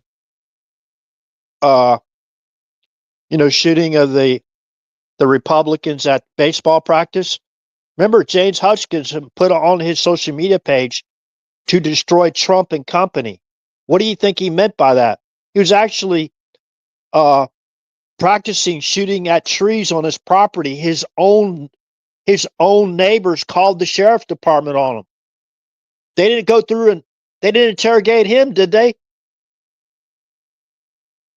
Did the deputy sheriff look at his social media and see where he's threatening Trump and company, destroy Trump and company? Trump is trying to destroy our democracy, something to that effect. Time to destroy Trump and company. And he's out there practice shooting on trees. The sheriff came in, they basically talked to him. He goes, "Oh, I wasn't shooting at anybody. I'm sorry. I was just shooting at these trees," right? I'm pretty sure he lived in Chicago. And then it wasn't too long after that, he got in his van, loaded up all his weapons to go find the president, right? And since that was a hard target, he reverted to Trump's associates, which was Republicans at a baseball practice. He even asked, I think it was DeSantis and another congressman out in the parking lot, who's out there practicing baseball? Are those basically that's the Republicans, right? So he went back to his van, got his rifle out, started shooting people up. He nearly killed Steve Scalise. They nearly murdered him. Nobody even talks about that now, right? Lefty, right? Nobody even talks about that. But you start putting all this stuff together. You go all the way back to JFK, where they set JFK up in the kill box. That's the information that's come out. It took all this time, and still they're hiding information. Then it was Ronald Reagan. Only 70 days in office, they set up Ronald Reagan in the kill box. I know they did. Proper protocols for that presidential limousine to pick up President Reagan when he left the Hilton Hotel would be waiting there at the exit, and they put him into the limousine and they take him off safely, right? They forced Reagan to walk like 40 or 50 feet to the limousine, putting his, what do you call it? Mass,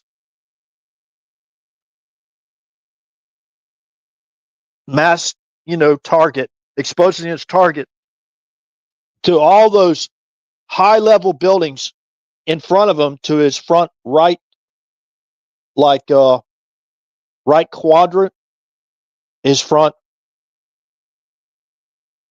okay, like his 030 degrees, so like from where he's at to 360 to like 290 degrees, right? Or maybe 330 degrees from his location, way he's looking. He, in that direction, From that direction, they had perfectly center of mass a shot to take out Reagan. And then Hinckley was hiding behind a wall, and President Reagan's protective detail, direct detail protecting him, walking next to him, they couldn't see Hinckley. But when Reagan to the front quadrant of Hinckley, like at about 020 degrees, when Reagan came into his view, that's where he shot 6 times, right? 6 times. And almost everybody that was there that day, the media, even Judy Woodruff, I believe her name is, they all said they heard more than 6 shots fired. No, a lot of those were seasoned reporters, right, there that day. And what did they do?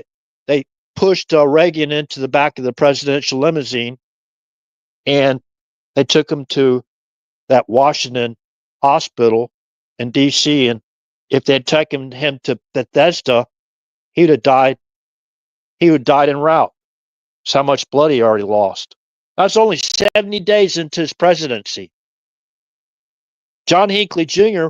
was immediately protected after he shot at the president, actually wounding a couple of those people there. I can't remember who all's severely wounded, but they had a wall of protection all around John Hinckley Jr. And by the way, I saw the raw video and audio of it, or the video of it, I should say. And where were the Secret Service officials in plain clothes? Where were they pointing their weapons towards? They wasn't pointing their weapons at John Hinckley Jr. They were pointing their weapons at the other threat that they heard. Okay? Does that make sense? Okay, if the only you got the guy on the ground, or you're tackling the guy on the ground, right? And he drops his stage prop 38 with the blanks in it, or whatever it was he dropped, right? You tackle him to the ground, you put a wall of protection around him, a human wall of protection, like 6 guys around Hinckley. They force his head down, and they walk him to a police car, and they whisk him out of there. And after that, he's basically almost immediately declared innocent on the grounds of insanity. They take him to a 4-star hotel, basically a psychiatric center, which is like a 4-star hotel with revolving doors. So he go home and meet his family on Thanksgiving, on the holidays, right? They just released him, I don't know, a couple of years ago. Maybe they released him on January 20th, 2017. I have to go look and see what date they released Hinckley, right? And the diary was already written for him, right? He did it to impress Jodie Foster, right? So they gave him a wall of protection all the way around, 360-degree human wall of protection. They forced his head down until he got into the police car. And they were pointing their weapons outward, away from John Hinckley Jr. So tell that story to another military man and say, okay, and listen to the audio. Listen to the audio.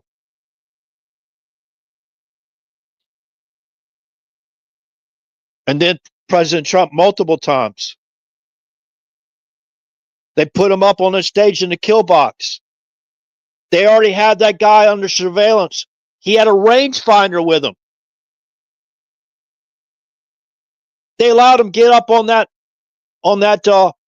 American Glass Research Center building, right? And have direct line of sight at President Trump. Direct line of sight. And the First Lady said it perfectly. Why did they let my husband get up on that stage? Why did they let him get up on the stage? You know, that was it, only maybe a quarter of an inch or half an inch away from doing what they did to JFK. The same hatred the Democrats hated Kennedy more than anyone. They hated him more than anyone. They were Matchinson's home, Cliff Matchinson. I forgot. At the time, he was one of the richest people in the world. Remember George magazine? JFK Jr.'s magazine, George? In case you don't understand which George he's talking about, because it wasn't getting very much traction, right? He got Cindy Crawford to come in and cross-dress as George W. George Washington, right? On the front page cover of the George magazine. And RH is crazy, right? R's crazy. You don't want to hear any of this information at all. They don't. Because they're the intelligentsia. Who are you? What education you have, Rube? Space operation technology? What's that? What's that? Sitting in my own dining room.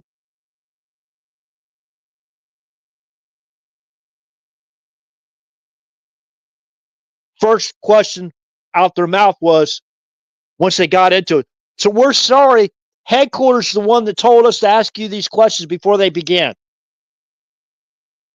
First question, you know anybody locally that wants to basically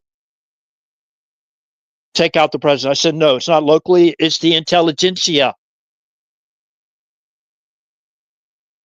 See, that's the reason why they had to categorize the questions. Second question, do you want to kill the president? Obviously not.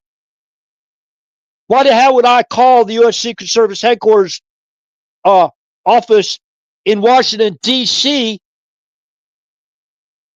the district of Marxists? Why would I call them up, right? And basically try to get them to take their information to help protect the president and do their damn job, right? They asked me in my own home if I wanted to kill President Trump. Obviously, I said no. I love the guy. And they blocked. See, that's why they put a communication block on President Trump. So he doesn't get information like that.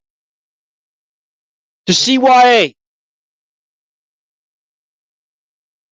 And they continue on. I warned them back in 2018. You think it helped? No. They refused to take my information. They refused to take my information. And made it look like I was a whack job, like Waco, David Davidian. Oh, you hear voices?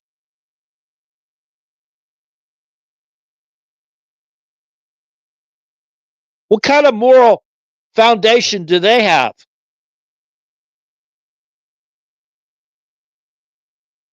Oh, they're the intelligentsia.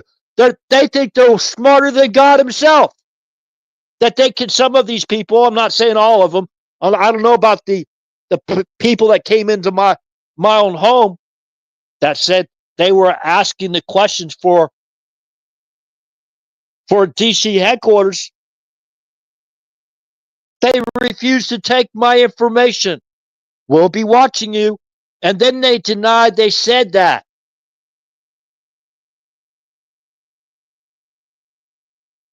Why would I lie about this stuff? And they go, why'd you wait so long? Why'd you wait so long to call me back?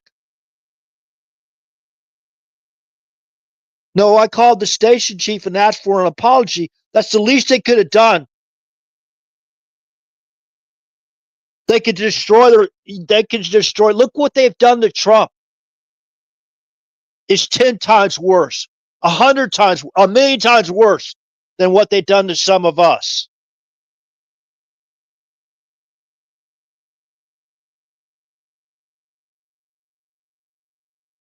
And the Mockingbird media is still out there. Okay, all you got to do is go to Special Activity Center, Political Action Group, and you'll understand they put together the surveillance, the fraudulent, lawless surveillance on President Trump by setting up fraudulent presidential findings. You'll see that in the Special Activity Center Political Action Group when you read that, the Wikipedia information. That's their mission statement. It's very accurate, by the way. Okay.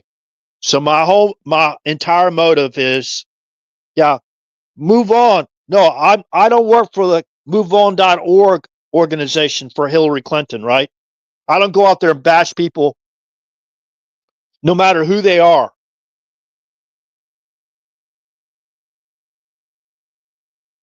Unless they've done something really bad.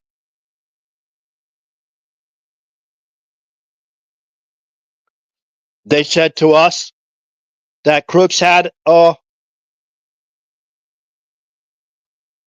apps on his phone in foreign languages. I heard it was German and Belgium. You know where NATO headquarters is, right? I don't know. I don't know if there's any connection there or not. But anyways, that's why they are very, very. They try to put President Trump in the box when he meets with Putin, right before he goes there, even. So I'm going to basically go in and see if I see the live video feed of President Trump. But please share this information.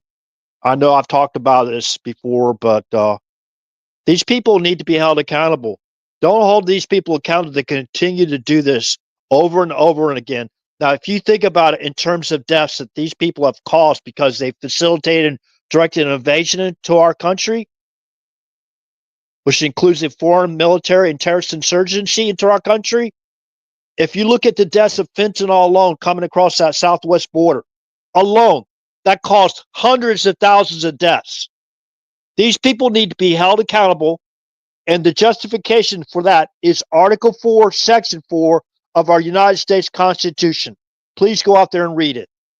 United States shall guarantee to each state in the Union a Republican form of government and shall ensure against evasion and against domestic violence. That's the President of the United States' job. And they're still criminally obstructing President Trump's nominees from being selected. Right? That's criminal obstruction to give them more time to have their burn barrel parties. Right? You got the burn bags. They throw those bags into the barrels and burn them. Right? We call it in the military burn barrel parties.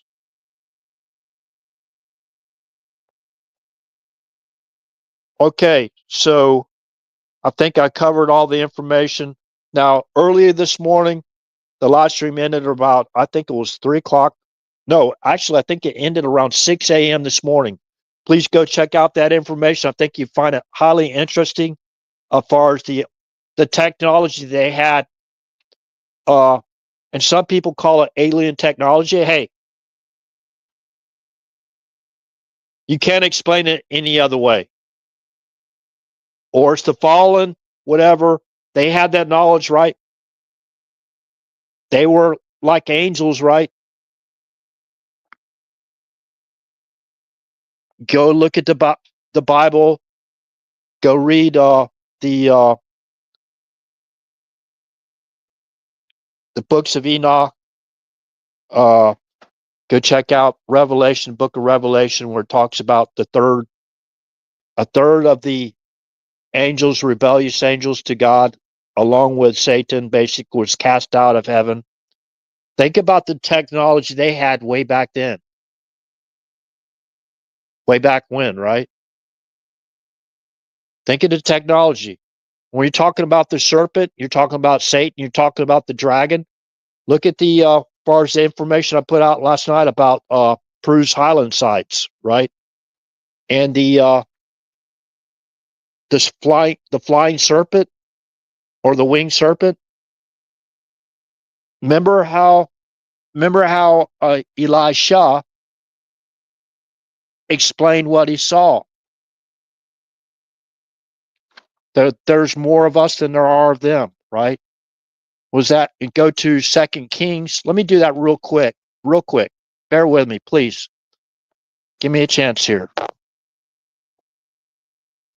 So the Bible's not absolute far as what God has created far as other forms of life in the universe. The universe is a very, very, very, very, very, very, very, very, very big place. You got galaxies, all those different solar systems. You're telling me that there's not another form of life? Are you going to try to put the God, our Most High God, in a box and say, "Oh, you can't create all that stuff"? My God's not a jealous God. I heard these people say that. They think they're the uber intelligentsia position in their life to actually judge God himself. It's unbelievable. I don't care what they say about me. That's backwater crazy. You know, I don't mock God. God gave us some marching orders when basically the Noah's Ark came to rest in the mountains of Ararat. He commanded Noah, Noah's wife, Shem and his wife, Ham and his wife, and Japheth and his wife, those 8 people. He commanded them what to do if they find any man that murders another man. That's in Genesis chapter 9, beginning with verse 1. Read it. Go down to verse 11. What was that? Genesis verse 9, what's verse 9, 11 in Genesis? Go check out Revelation verse 9:11. Coincidence? Talking about Apollyon?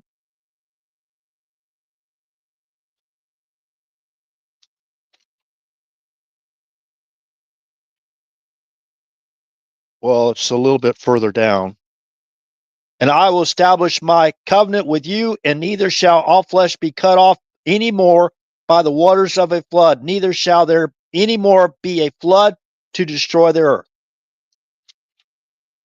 Well, these satanic people, they want to recreate a flood, right? And kill all the good people on earth, right?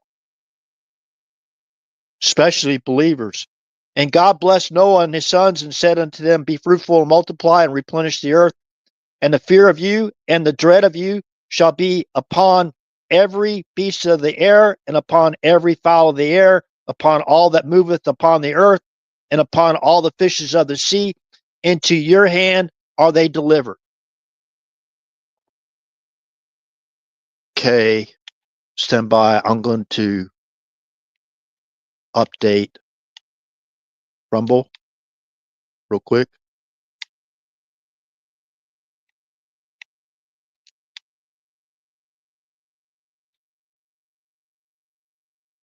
Oh, come on.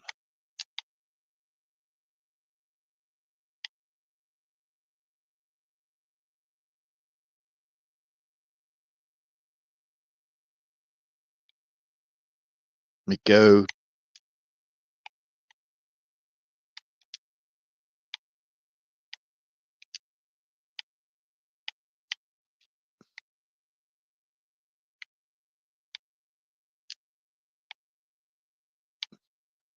Okay, I had to refresh Rumble and I had to refresh YouTube as well. This happens when I start reading off source references. Stand by.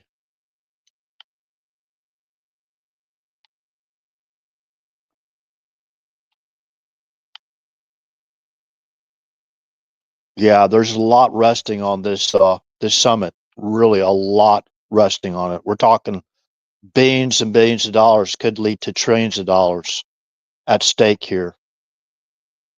And it's really, I think he's the best guy for the deal. You know, the art of the deal. I think he's the perfect man, perfect time to stop that war over there. That's just my opinion.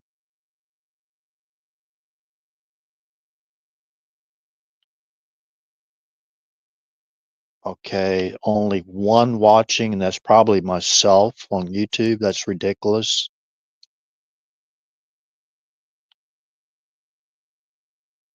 I don't know. Maybe I was speaking too loud. I don't know. It's, you know, I know for sure, for a fact that I'm shadow banned and they throttled this channel back really heavily because they don't like this. You know what I mean? God blessed Noah and the sons and said unto them, be fruitful and multiply and replenish the earth. These are commandments from God to Noah, his wife, Shem and his wife, Japheth and his wife, and Ham and his wife. And fear and the fear of you and the dread of you shall be upon every beast of the earth, and upon every fowl of the air, upon all that moveth upon the earth, and upon all the fishes of the sea. Into your hand are they delivered. Every moving thing that liveth shall be meat for you, even as the green herb have I given you all things. But flesh with the life thereof, which is the blood thereof, shall ye not eat, not eat. And surely your blood of your lives will I require. At the hand of every beast will I require it, and at the hand of man. At the hand of every man's brother will I require the life of man. Whoso sheddeth the man's blood by man, shall his blood be shed. For in the image of God made he man. And you be ye fruitful and multiply, bring forth abundantly in the earth and multiply therein. Okay? And then we go to, that was a commandment of God, right? So then you got Numbers chapter 35. What does God tell us to do with murderers, especially mass murderers, so they don't murder again? What does God command us to do there? Oh, that's the Old Testament, RH. Well, what about the Ten Commandments? Oh, that's the reason why they want to take down any reference to the Ten Commandments in our schools, right? Because that's the moral foundation. They believe they can make up morality as they go along. They can kill anybody they want to kill. They'll call it a war, whatever. Or they'll make stuff up like they did about Trump. They'll put you in a kill box and watch you as you're murdered. They'll have the media there that wasn't there for like 90 something or 70 rallies, but they just show up to have that main event that they're all waiting for, right? Remember, like CNN was already there before the raid on Roger Stone's house. Remember that?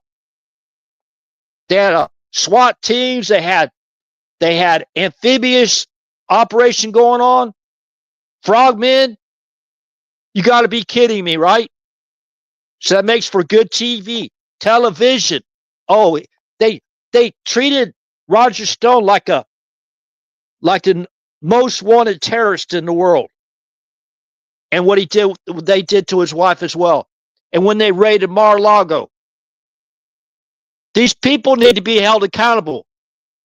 They literally facilitated and directed invasion into our country, which cost hundreds of thousands of lives. And you got some mealy mouth judge going to block the basically accountability for these individuals? Absolutely not.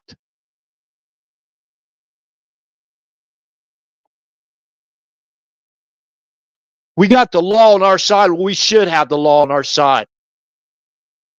And I don't care who they are that tries to block it. I don't care if it's a communist mayor. or Marxist mayor, even in Washington, D.C., I don't care who it is. They sat back on their rear ends and they see, remember we talked about Acorn, thousands of registered voter registration. Go read the CNN article.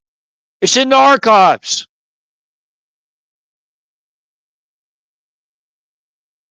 What did they do then? Obama and his wingman, they created Organizing for Action. They have about 30,000 foot soldiers when they created founded Organizing for Action. You know, like community organizing stuff, poll watchers, you know, that kind of thing. Then they went into the National Democratic Redistricting Committee, that organization there. So when they facilitated invasion, they need to know where they're going to send their future voters that come into our country illegally. And they need to know where they put them for the census survey, right? I got one right here. I got a digital one. Let's see. To the resident of RH and his address, U.S. Census Bureau, National Processing Center. It's official business, right? What's the letter dated?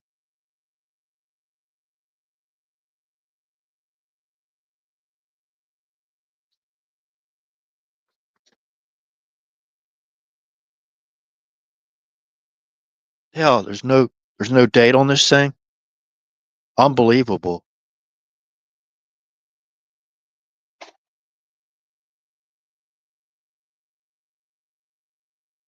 Why they send me a letter with no date on it? A message from the director of the U.S. Census Bureau. Your address has been randomly selected by the U.S. Census Bureau to participate in an American Community Survey.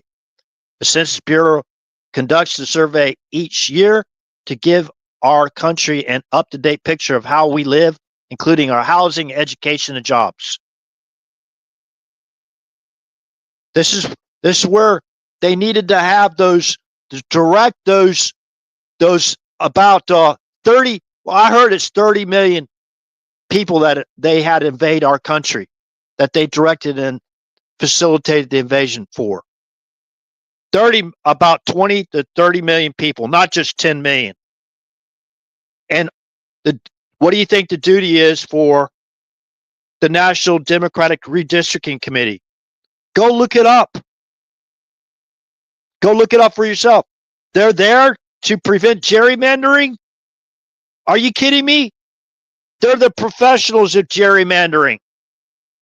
They're the absolute best in the world with gerrymandering. That's why they're going crazy now, because they're found out. They're put in the spotlight. The light shined on them. Right? The light shining on them.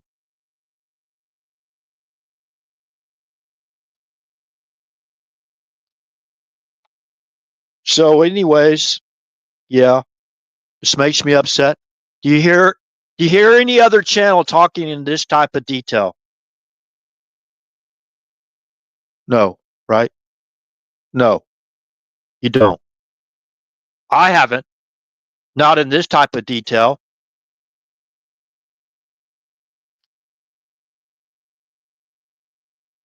So Numbers chapter was what did God? Of course, we got the 10 Commandments. Thou shalt not steal. Thou shalt not commit perjury. Thou shalt not false witness. Thou shalt not lie about your neighbor. I should not lie about Donald Trump, Melania Trump, Donald Trump Jr., Eric Trump, Ivanka Trump, Tiffany. I don't know if her last name is Trump or not, but she's President Trump's daughter. No lies against Barron Trump either. Nor Neither Trump himself or Trump's associates. No lies about them either. Right?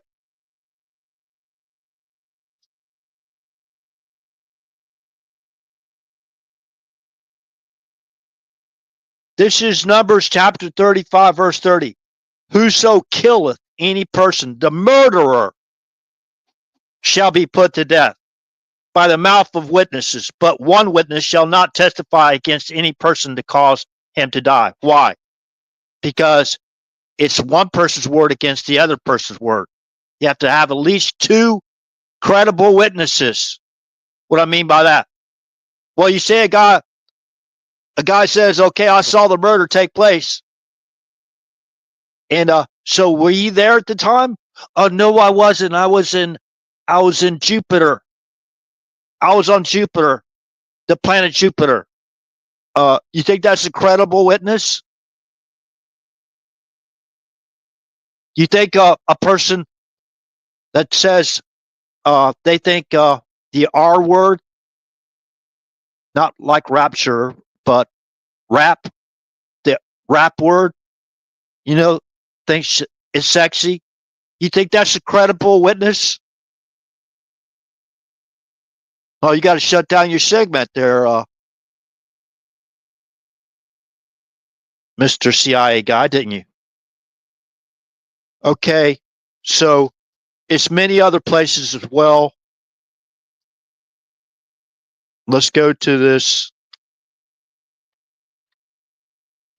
Of course, you got the Ten Commandments, and let's see, 222, page 222 in my Bible. I sometimes go by the pages, like page 111, for example, so I can remember, instead of having to remember a verse. I go to these, and I'm just interested in the numbering of the scriptures.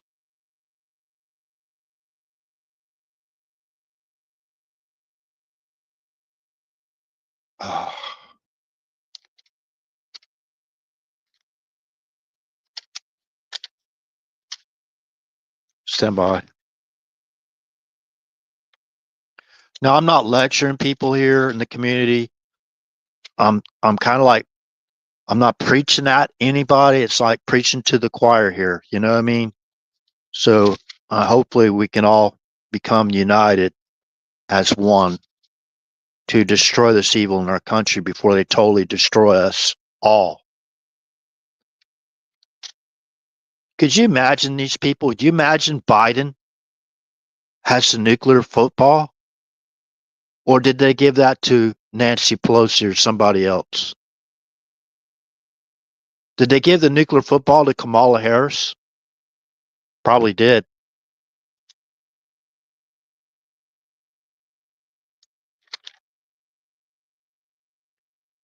Actually, 222, it continues on with the first, I'm the Lord thy God, from the previous page, page 221. This is Deuteronomy chapter 5, verse 5. Okay, we'll start with verse 4. The Lord talked with you face to face in the mount out of the midst of the fire. I stood between the Lord and you at the time to show you the word of the Lord.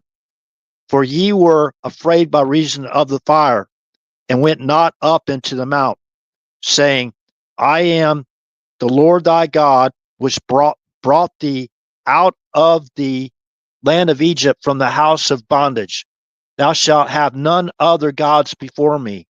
Thou shalt not make thee any graven image, or any likeness of anything that is in the heaven above, or that is in the earth beneath, or that is in the waters beneath the earth.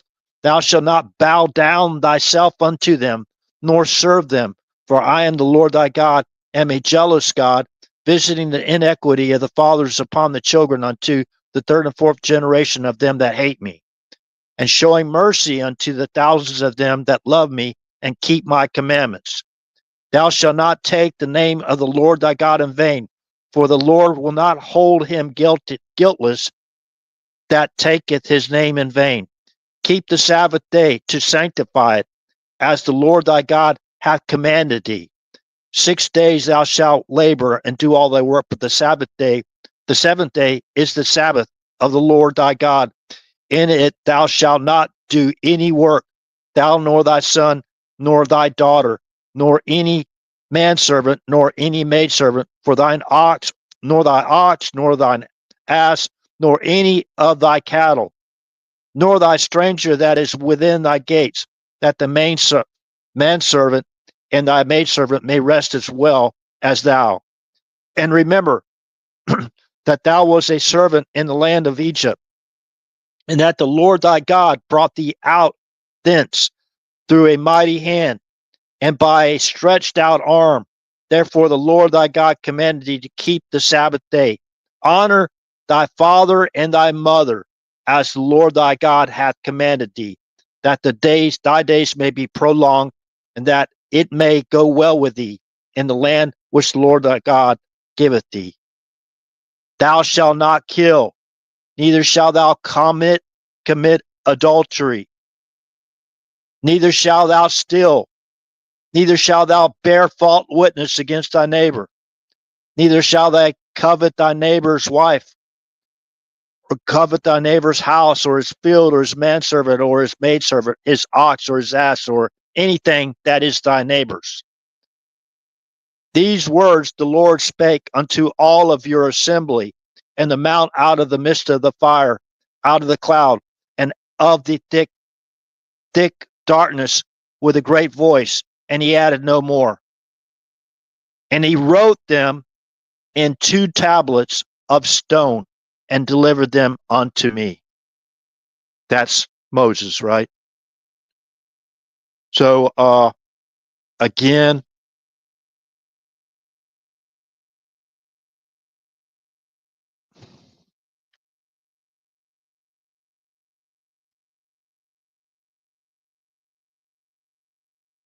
we go to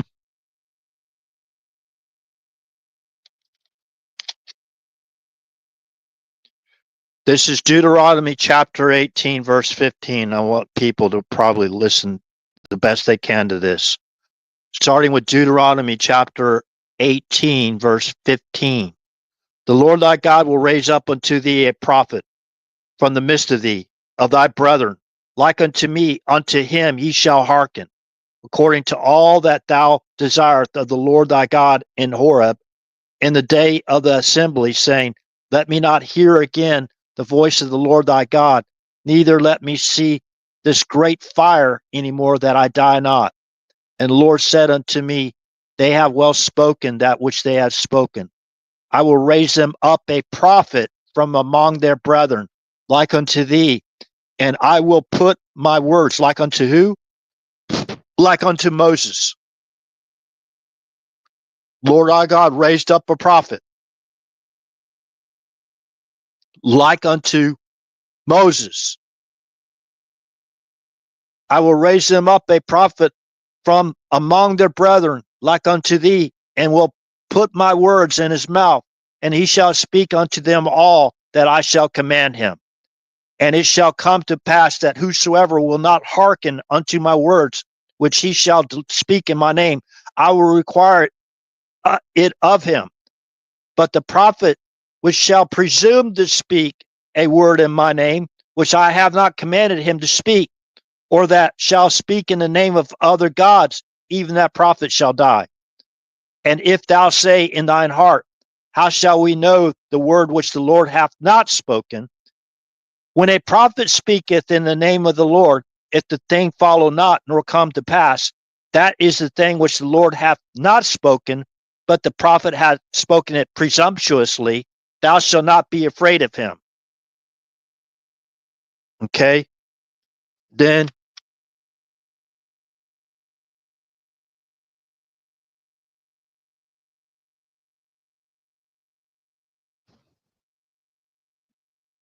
let's go to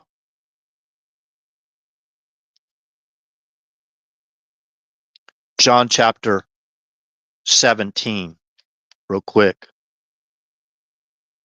Remember, that was a prophecy Lord our God said he's going to raise up a prophet like unto Moses, like Moses, right?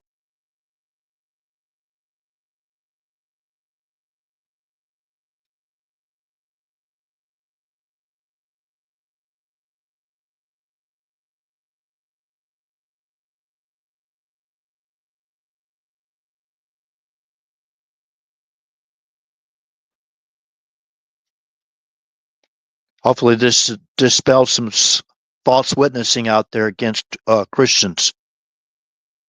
John chapter 17, these words spake Yeshua and lifted up his eyes to heaven and said, Father, the hour is come. Glorify thy Son, that thy Son also may glorify thee, as thou hast given him power over all flesh, that he should give eternal life to as many as thou hast given him. And this is life eternal, that they might know thee, the only true God, and Yeshua Christ, whom thou hast sent. I have glorified thee on the earth. I have finished the work which thou gavest me to do. And now, O Father, glorify thou me with thine own self, with the glory which I had with thee before the world was. I have manifested thy name unto the men which thou gavest me out of the world. Thine they were, and thou gavest them me, and they have kept thy word. Now they have known that all things whatsoever thou hast given me are of thee. For I have given unto them the words which thou gavest me, and they have received them, and have known surely that I came out from thee, and they have believed that thou didst send me. I pray for them. I pray not for the world, but for them which thou hast given me, for they are thine. And all mine are thine, and thine are mine, and I am glorified in them. And now I am no more in the world, but these are in the world, and I come to thee, Holy Father. Keep through thine own name those whom thou hast given me, that they may be one as we are. While I was with them in the world, I kept them in thy name. Those that thou gavest me, I have kept, and none of them is lost, but the son of perdition, that the scripture might be fulfilled. Okay? Remember, and this is life eternal. This is John chapter 17, verse 3. And this is life eternal, that they might know thee, the only true God. Remember, Yeshua is praying to our Heavenly Father. And this is life eternal, that they might know thee, the only true God, and Yeshua Christ, whom thou hast sent. Okay? Now, John chapter 3, John chapter 3. This is like Christianity 101, real quick. Y'all don't mind, bear with me.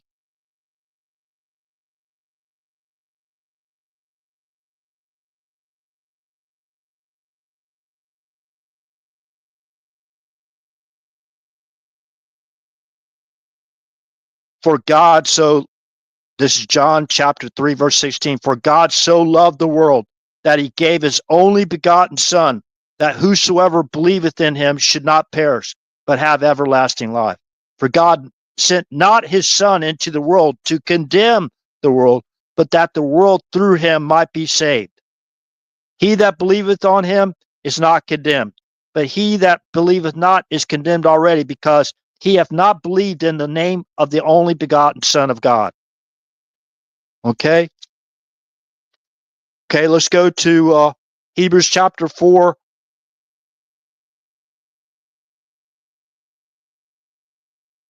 Hebrews chapter 4, real quick.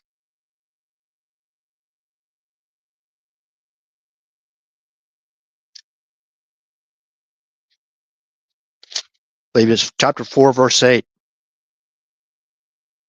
Now, starting with Hebrews chapter 4, verse 7, again, he limited a certain day, saying in David, today, after so long a time, as it is said, today, if you will hear his voice, harden not your hearts. For if Yeshua had given them rest. Okay, it says, for if Jesus had given them rest, then would he not afterward have spoken of another day? Okay, Jesus has a T next to that name, and that's translation for Jesus is Yeshua in English. Yeshua in English. In the KJV, when you have the translations, the T's in your Bible, you can verify yourself in Hebrews chapter 4, verse 8. Okay. Yeshua or Joshua, that's the English name. And this in Hebrews chapter 4, verse 8, they're talking about Joshua, the son of Nun. Let's turn to Joshua, the book of Joshua, and look and read the introduction, part of the introduction. Okay? Part of the introduction. This is where you can confirm it in the Word of God. And they're supposed to end all arguments, right? But no, they want to keep on arguing with you. I don't want to argue. I don't. I mean, you read it directly. I mean, we can read, right? I know people in this community can read. I can't speak for everybody else, but I'm pretty sure everybody in this community can read.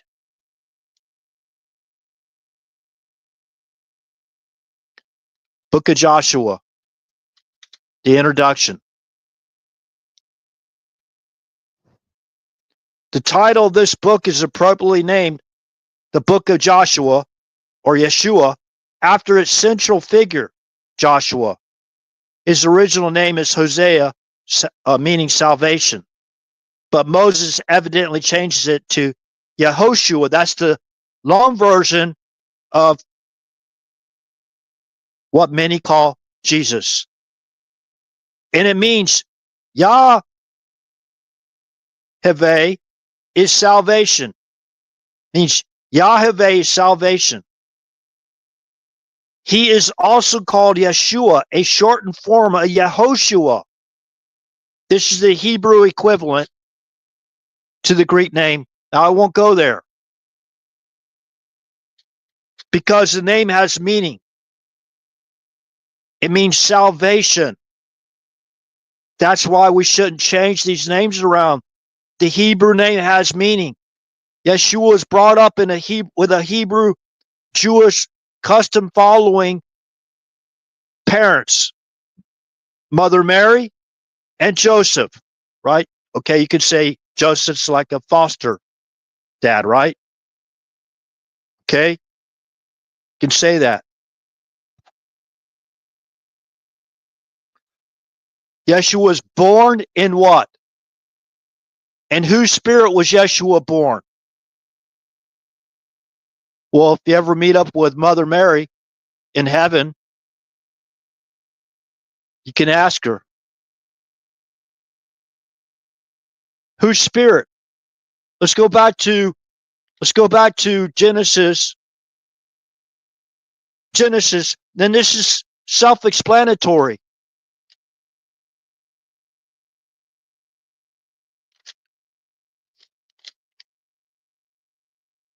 Genesis chapter 6. And it came to pass when men began to multiply on the face of the earth, and the daughters were born unto them, that the sons of God saw that the daughters of men, that they were fair, and they took them wives of all which they chose.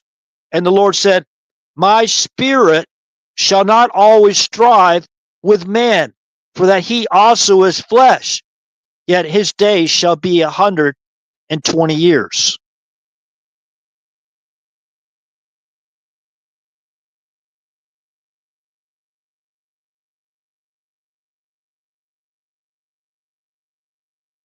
God, our Heavenly Father's spirit form. Yeshua was born of the Spirit of God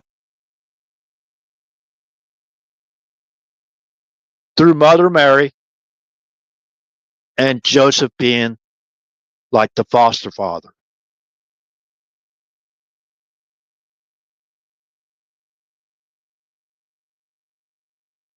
I think it's pretty clear for us Christians anyways. Remember that there's more of us than there are of them. And I like to talk about, especially with the wars in Syria and that going on. Let's talk about that. When the Syrians are trying to go up against the king of Israel, or the Israelites. That's in 2 Kings. The same place.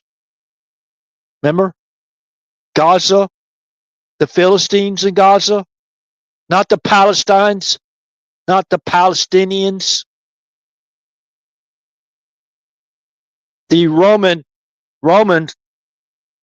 called whenever the Palestinians left and they went up towards Lebanon and current day Syria, they called it the Philistia.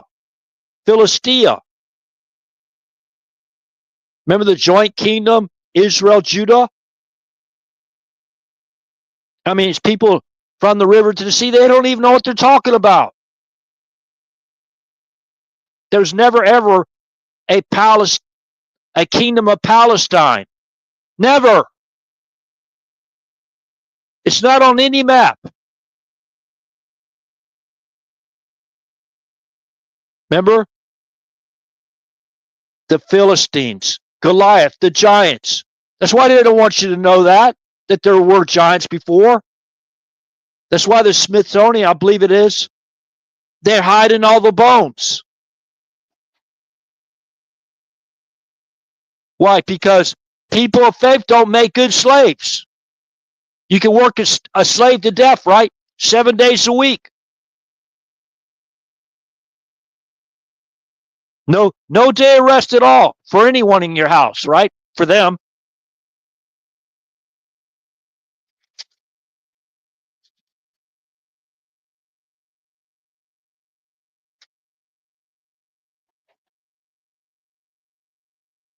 This is 2 Kings talking about UFOs. If you were on the earth at this time and you're watching Elijah being taken up, at that time you could only describe it in terms that you knew of back in that day, right? There wasn't spaceships traveling to the moon and all that stuff. There wasn't, SpaceX and the Dragon capsule and all that stuff, right? Dragon, right? Pretty funny, ain't it? What a knee slapper.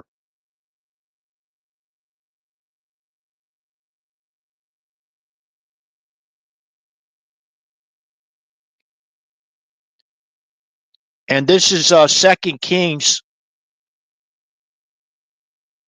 verse 9, chapter 2, verse 9. And it came to pass when they were gone over, the topic is UFOs.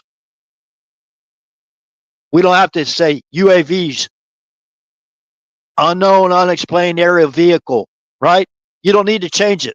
It's a UFO. If you don't know where it's come from or who has it, you never seen that plane before, it's an unidentified flying object.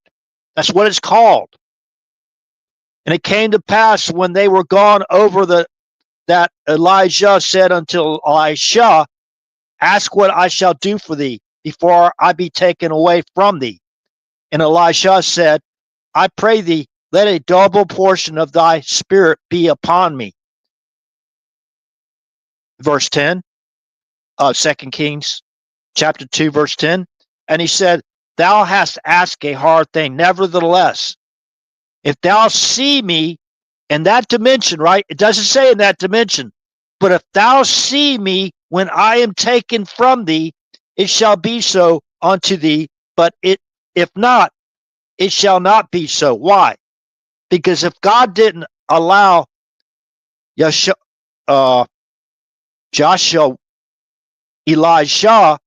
to see in that dimension of Elijah being taken up, Elijah could not pass on the mantle and the double portion of the Spirit of God onto him, right?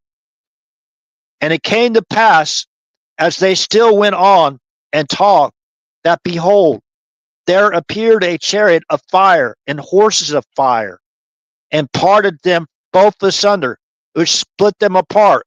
Elisha and Elijah, right? Split them apart. Move them away to keep Elijah safe, right? Because he's about to be taken up.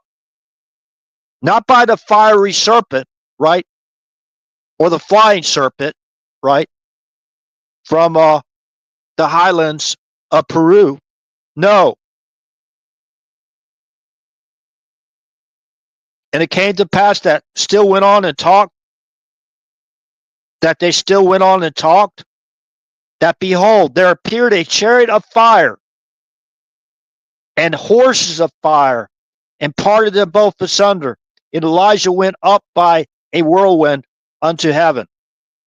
And Elijah saw it, and he cried, my father, the chariot of Israel, and the horsemen thereof.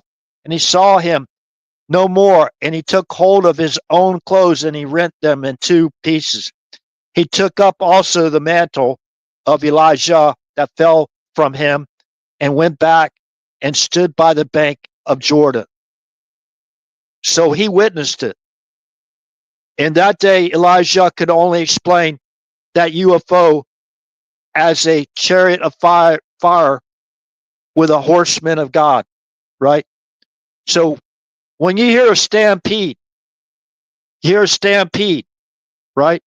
Or you see a rocket taking off. It looks like a fire, right? You could say it's a chariot because back then you didn't know of any other UFOs or aircraft. You couldn't even describe a UFO because you never saw one.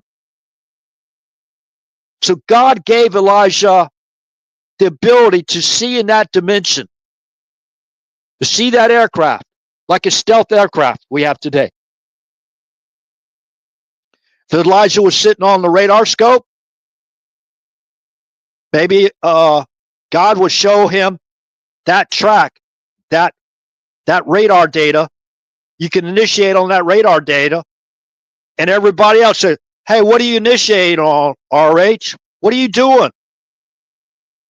You got all these alarms going off. Well, I saw it. I saw the track. I saw the raw data. I initiated on it to track it. That's my job.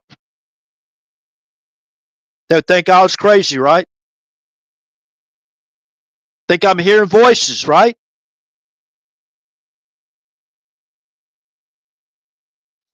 They sit there and call us crazy when they're out there trying to open up portals all the time. What do you think CERN's all about? They even have plays or skits, basically showing everybody what they're trying to do.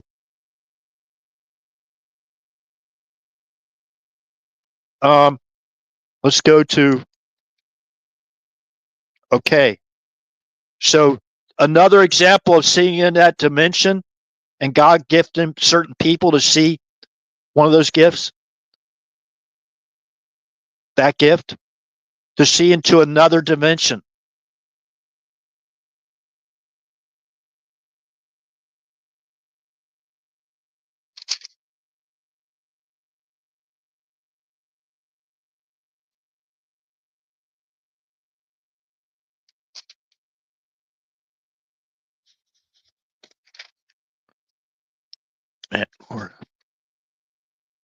Okay, this is 2 Kings chapter 6, verse 8. Now, again, for your reference of what I just talked about. No, I lost my spot. Looks like, hold on a second.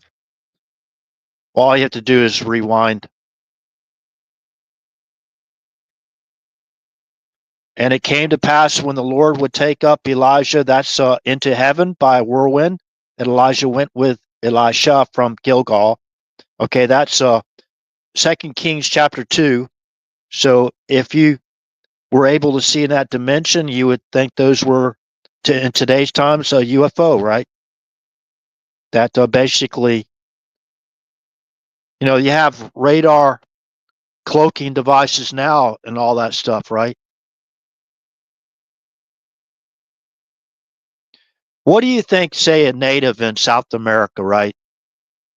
They're still following their old traditions, customs for thousands of years. They're not in modern day civil society. They're still out there with, the bow and arrows, whatever, sticks and stones, whatever. And, think about if a B-2 bomber flew directly over them, about maybe a couple hundred feet directly over them, and they're in the forest, right? Their tribe's in the forest. What do you think they would call that?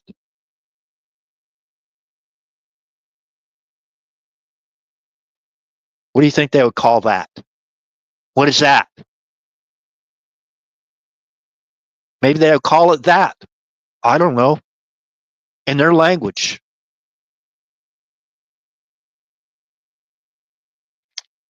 Okay, so the 2 Kings chapter 2, verse 11, right? Where there appeared a chariot of fire and horses of fire, and parted them both asunder, and Elijah was taken up by a whirlwind into heaven, right? 2 Kings chapter 2, verse 1 again. It came to pass when the Lord would take up Elijah into heaven by a whirlwind, that Elijah went with Elisha from Gilgal. Okay, looking into a different dimension. Let's go to 2 Kings chapter 6, verse 8. How God blessed the servant of Elijah to see in that dimension that there were more of us than there are of them. This is very important, especially in today's day. Especially when you understand Ephesians chapter 6, 11 through 17. Then the king of Syria warred against Israel and took counsel with his servants, saying, in such and such a place shall be in my camp. And the man of God sent unto the king of Israel, saying, beware that thou shalt not such a place, that thou shalt pass not such a place, for thither the Syrians are come down. And the king of Israel sent to the place which the man of God told him, and warned him of, and said, and saved himself there, not once nor twice.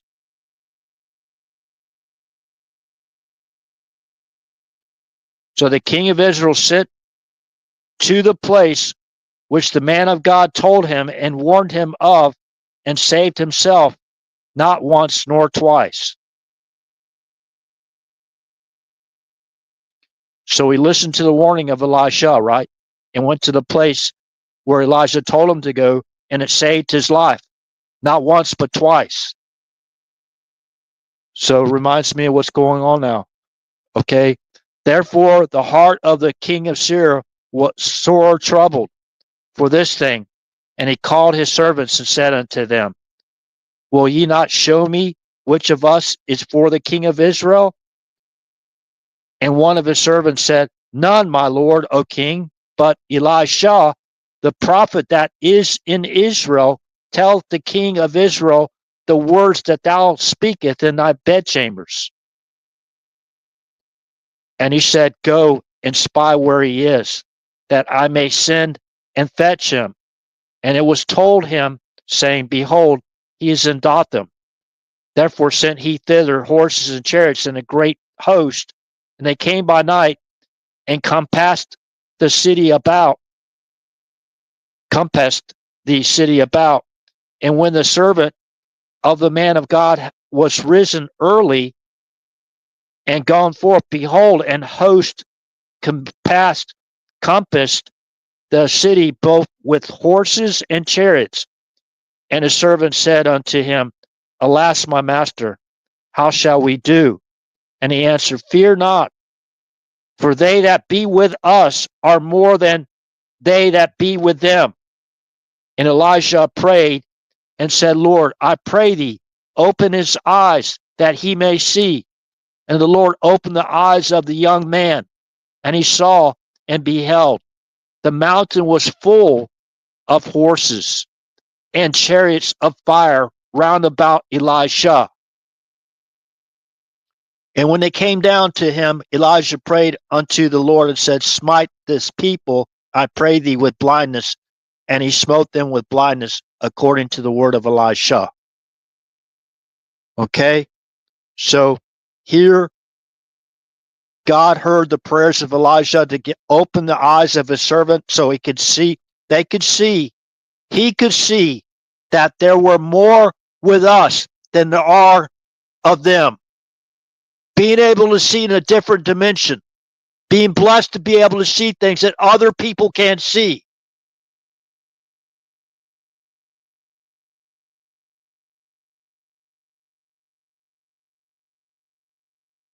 So,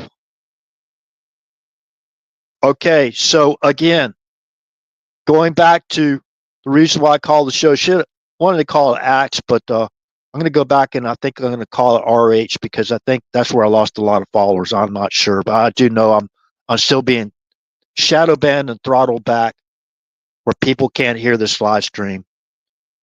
It's I know they're doing it. Okay, so let's go to Acts chapter 1.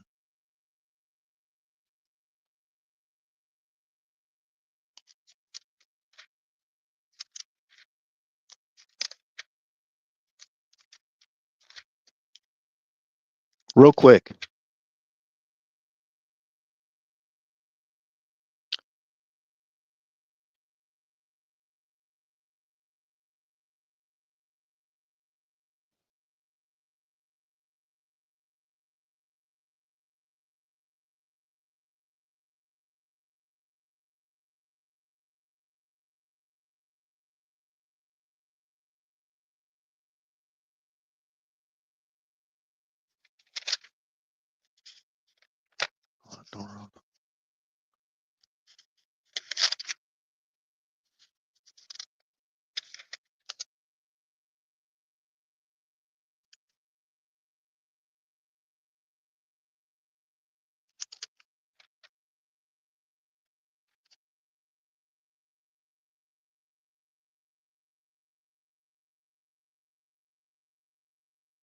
Okay, this is Acts.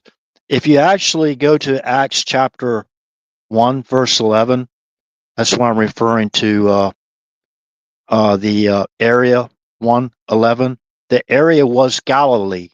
So I want to point that out where the two disciples of Christ, of Yeshua, saw him being taken up into heaven like Elijah was. Okay. So Acts chapter 1, verse 11, which also said, ye men of Galilee, why stand ye gazing up into heaven? This same Yeshua which is taken up from you into heaven shall so come in like manner as you have seen him go into heaven. So he'll return, come in like manner as you have seen him go into heaven. Okay, where's that verified at? That's in Matthew chapter 24. If you want to verify it yourself, this is on record, and all you got to do is fast forward or get to these reference points for yourself and go fact check me, please. Verify it. So Matthew chapter 24 is going to return in like manner how he went, right? And I'm going to reinforce that by the previous verses in Acts chapter 1. Okay.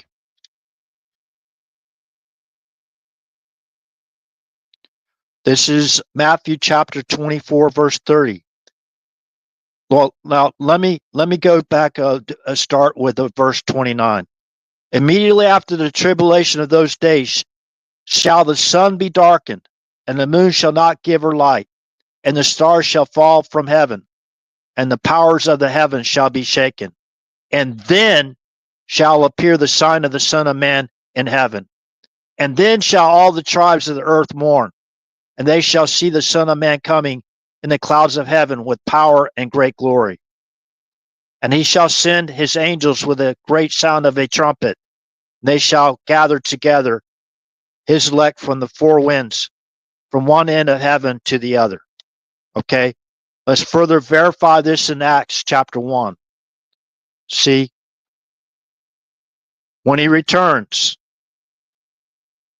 and then immediately after the tribulation of those days, shall the sun be darkened, and the moon shall not give her light, and the stars shall fall from heaven, and the powers of the heavens shall be shaken. And then shall appear the sign of the Son of Man in heaven. And then shall all the tribes of the earth mourn, and they shall see the Son of Man coming in the clouds of heaven with power and great glory.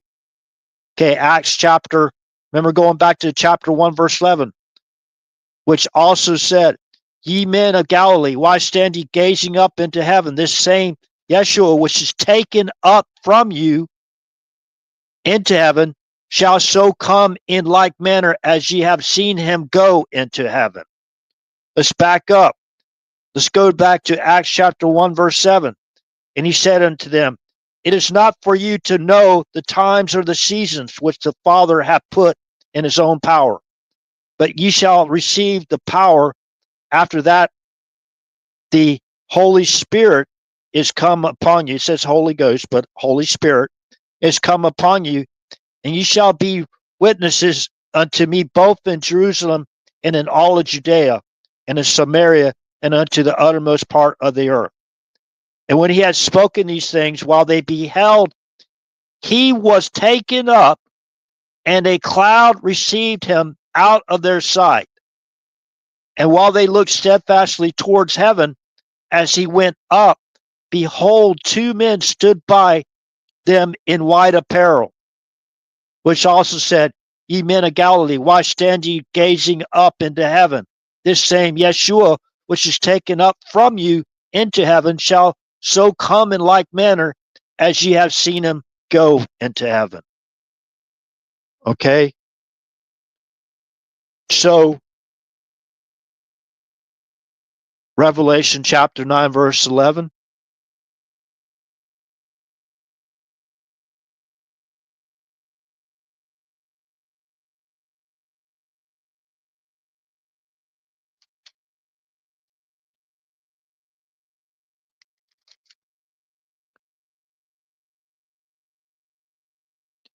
And the fifth angel sounded, and I saw a star fall from heaven unto the earth, and to him was given the key of the bottomless pit.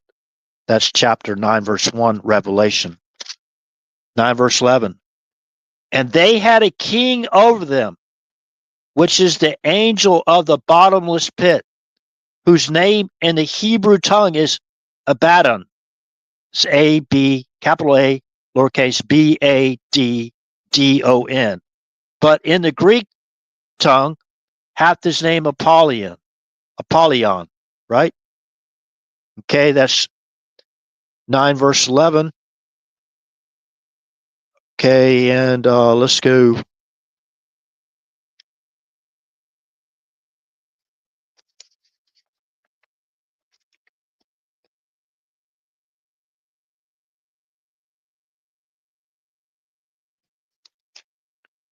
Sorry, I'm trying to get to this as quick as possible.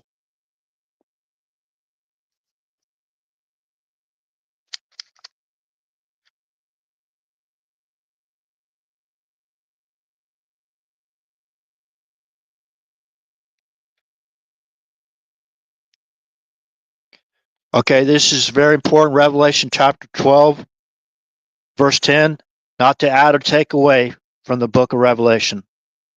And I heard a loud voice saying in heaven, now is come salvation and strength and the kingdom of our God and the power of his Christ. For the accuser of our brethren is cast down, which accused them before our God day and night. And they overcame him by the blood of the Lamb and by the word of their testimony, and they loved not their lives unto the death. Therefore rejoice, ye heaven, and ye that dwelleth in them. Woe to the inhabitants of the earth and of the sea, for the devil is come down unto you, having great wrath, because he knoweth that he hath but a short time.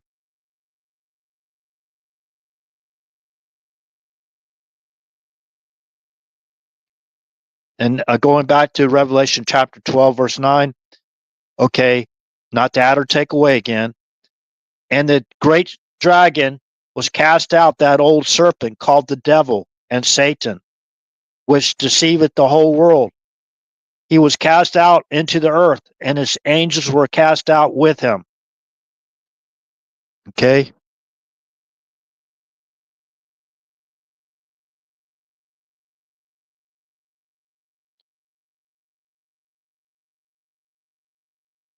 And that great dragon was cast out, that old serpent called the devil and Satan, which deceiveth the whole world. He was cast out into the earth, and his angels were cast out with him. Okay? So where did they get the technology?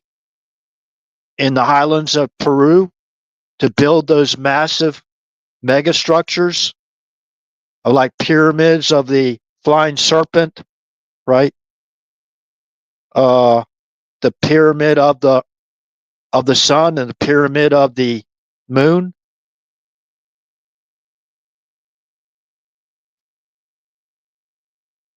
Well,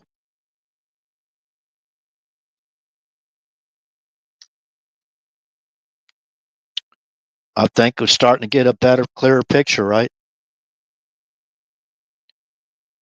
Okay, so I'm going to go over my note sheet here real quick to make sure I covered everything. I tried to make this, so I was getting pretty tired early this morning. So I woke up around 11 p.m. and I stayed up all the way till I did the first live stream. But anyways, I'm going to do a quick research for current events real quick to see if there's any important messages that I might need to relay.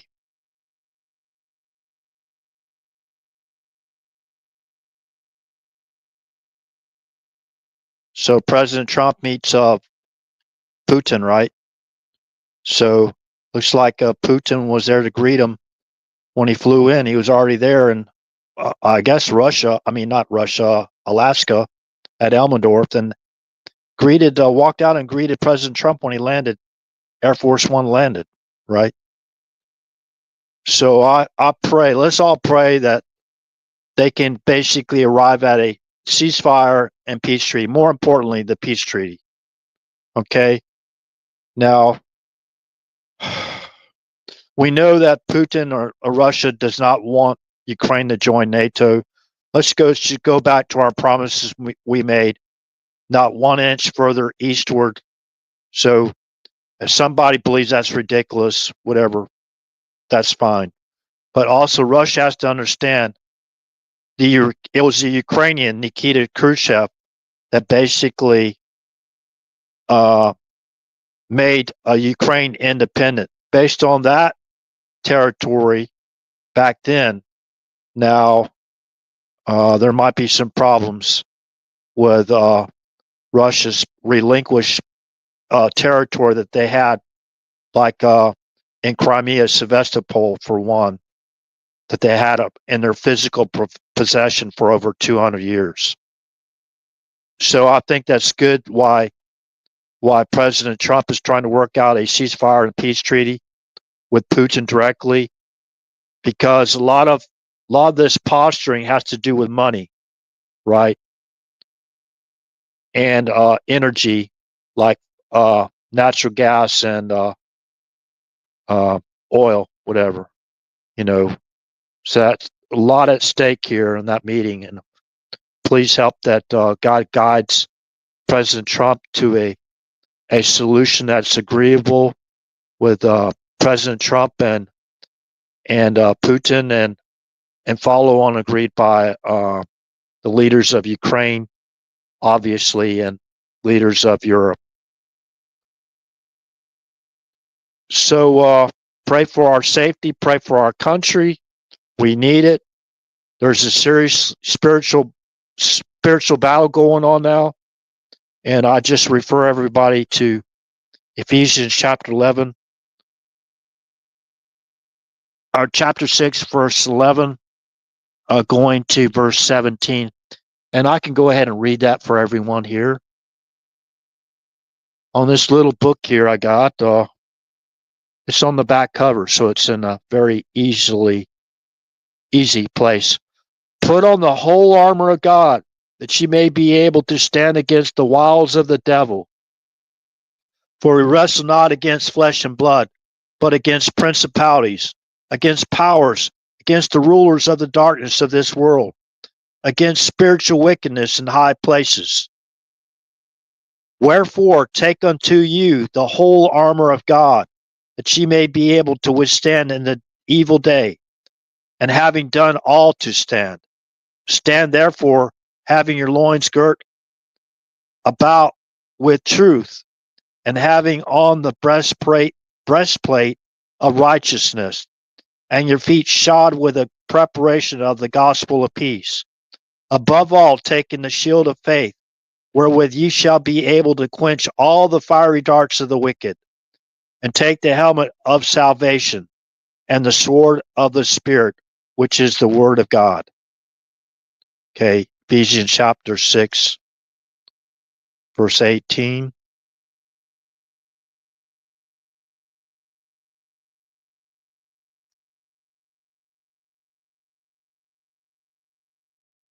Let's go all the way back to the Mayflower Compact. I think it's good to review some of these written documents. This is in the name of God, amen. We whose names are underwritten, the loyal subjects of our dread sovereign Lord King James, by the grace of God of Great Britain, France, and Ireland, King, Defender of the Faith, etc., having undertaken for the glory of God and advancement of the Christian faith and the honor of our King and country, a voyage to plant the first colony in the northern parts of Virginia, do by these present solemnly and mutually in the presence of God and one of another, covenant and combine ourselves together into a civil body politic for a better ordering and preservation and furtherance of the ends aforesaid, and by virtue hereof to enact, constitute, and frame such just and equal laws, ordinances, acts, constitutions, and offices from time to time as shall be thought most meet and convenient for the general good of the colony, unto which we promise all due submission and obedience. In witness whereof we have hereunder subscribed our names at Cape Cod, the 11th of November, in the year of the reign of our sovereign Lord King James of England, France, and Ireland, the 18th, and of Scotland, the 54th, Anno Domini 1620. So remember the 1611 King James Bible? Remember that? 1611. As far as my understanding, 1611 comes before 1620. This is how our country was founded from the very beginning. The first colony, right? This is a big deal. This is what should be taught in our schools. And remove all that perversion, all that trying to basically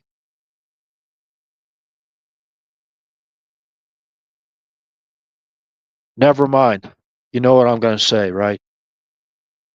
Okay, with that said, it's already looks like 4 p.m. already.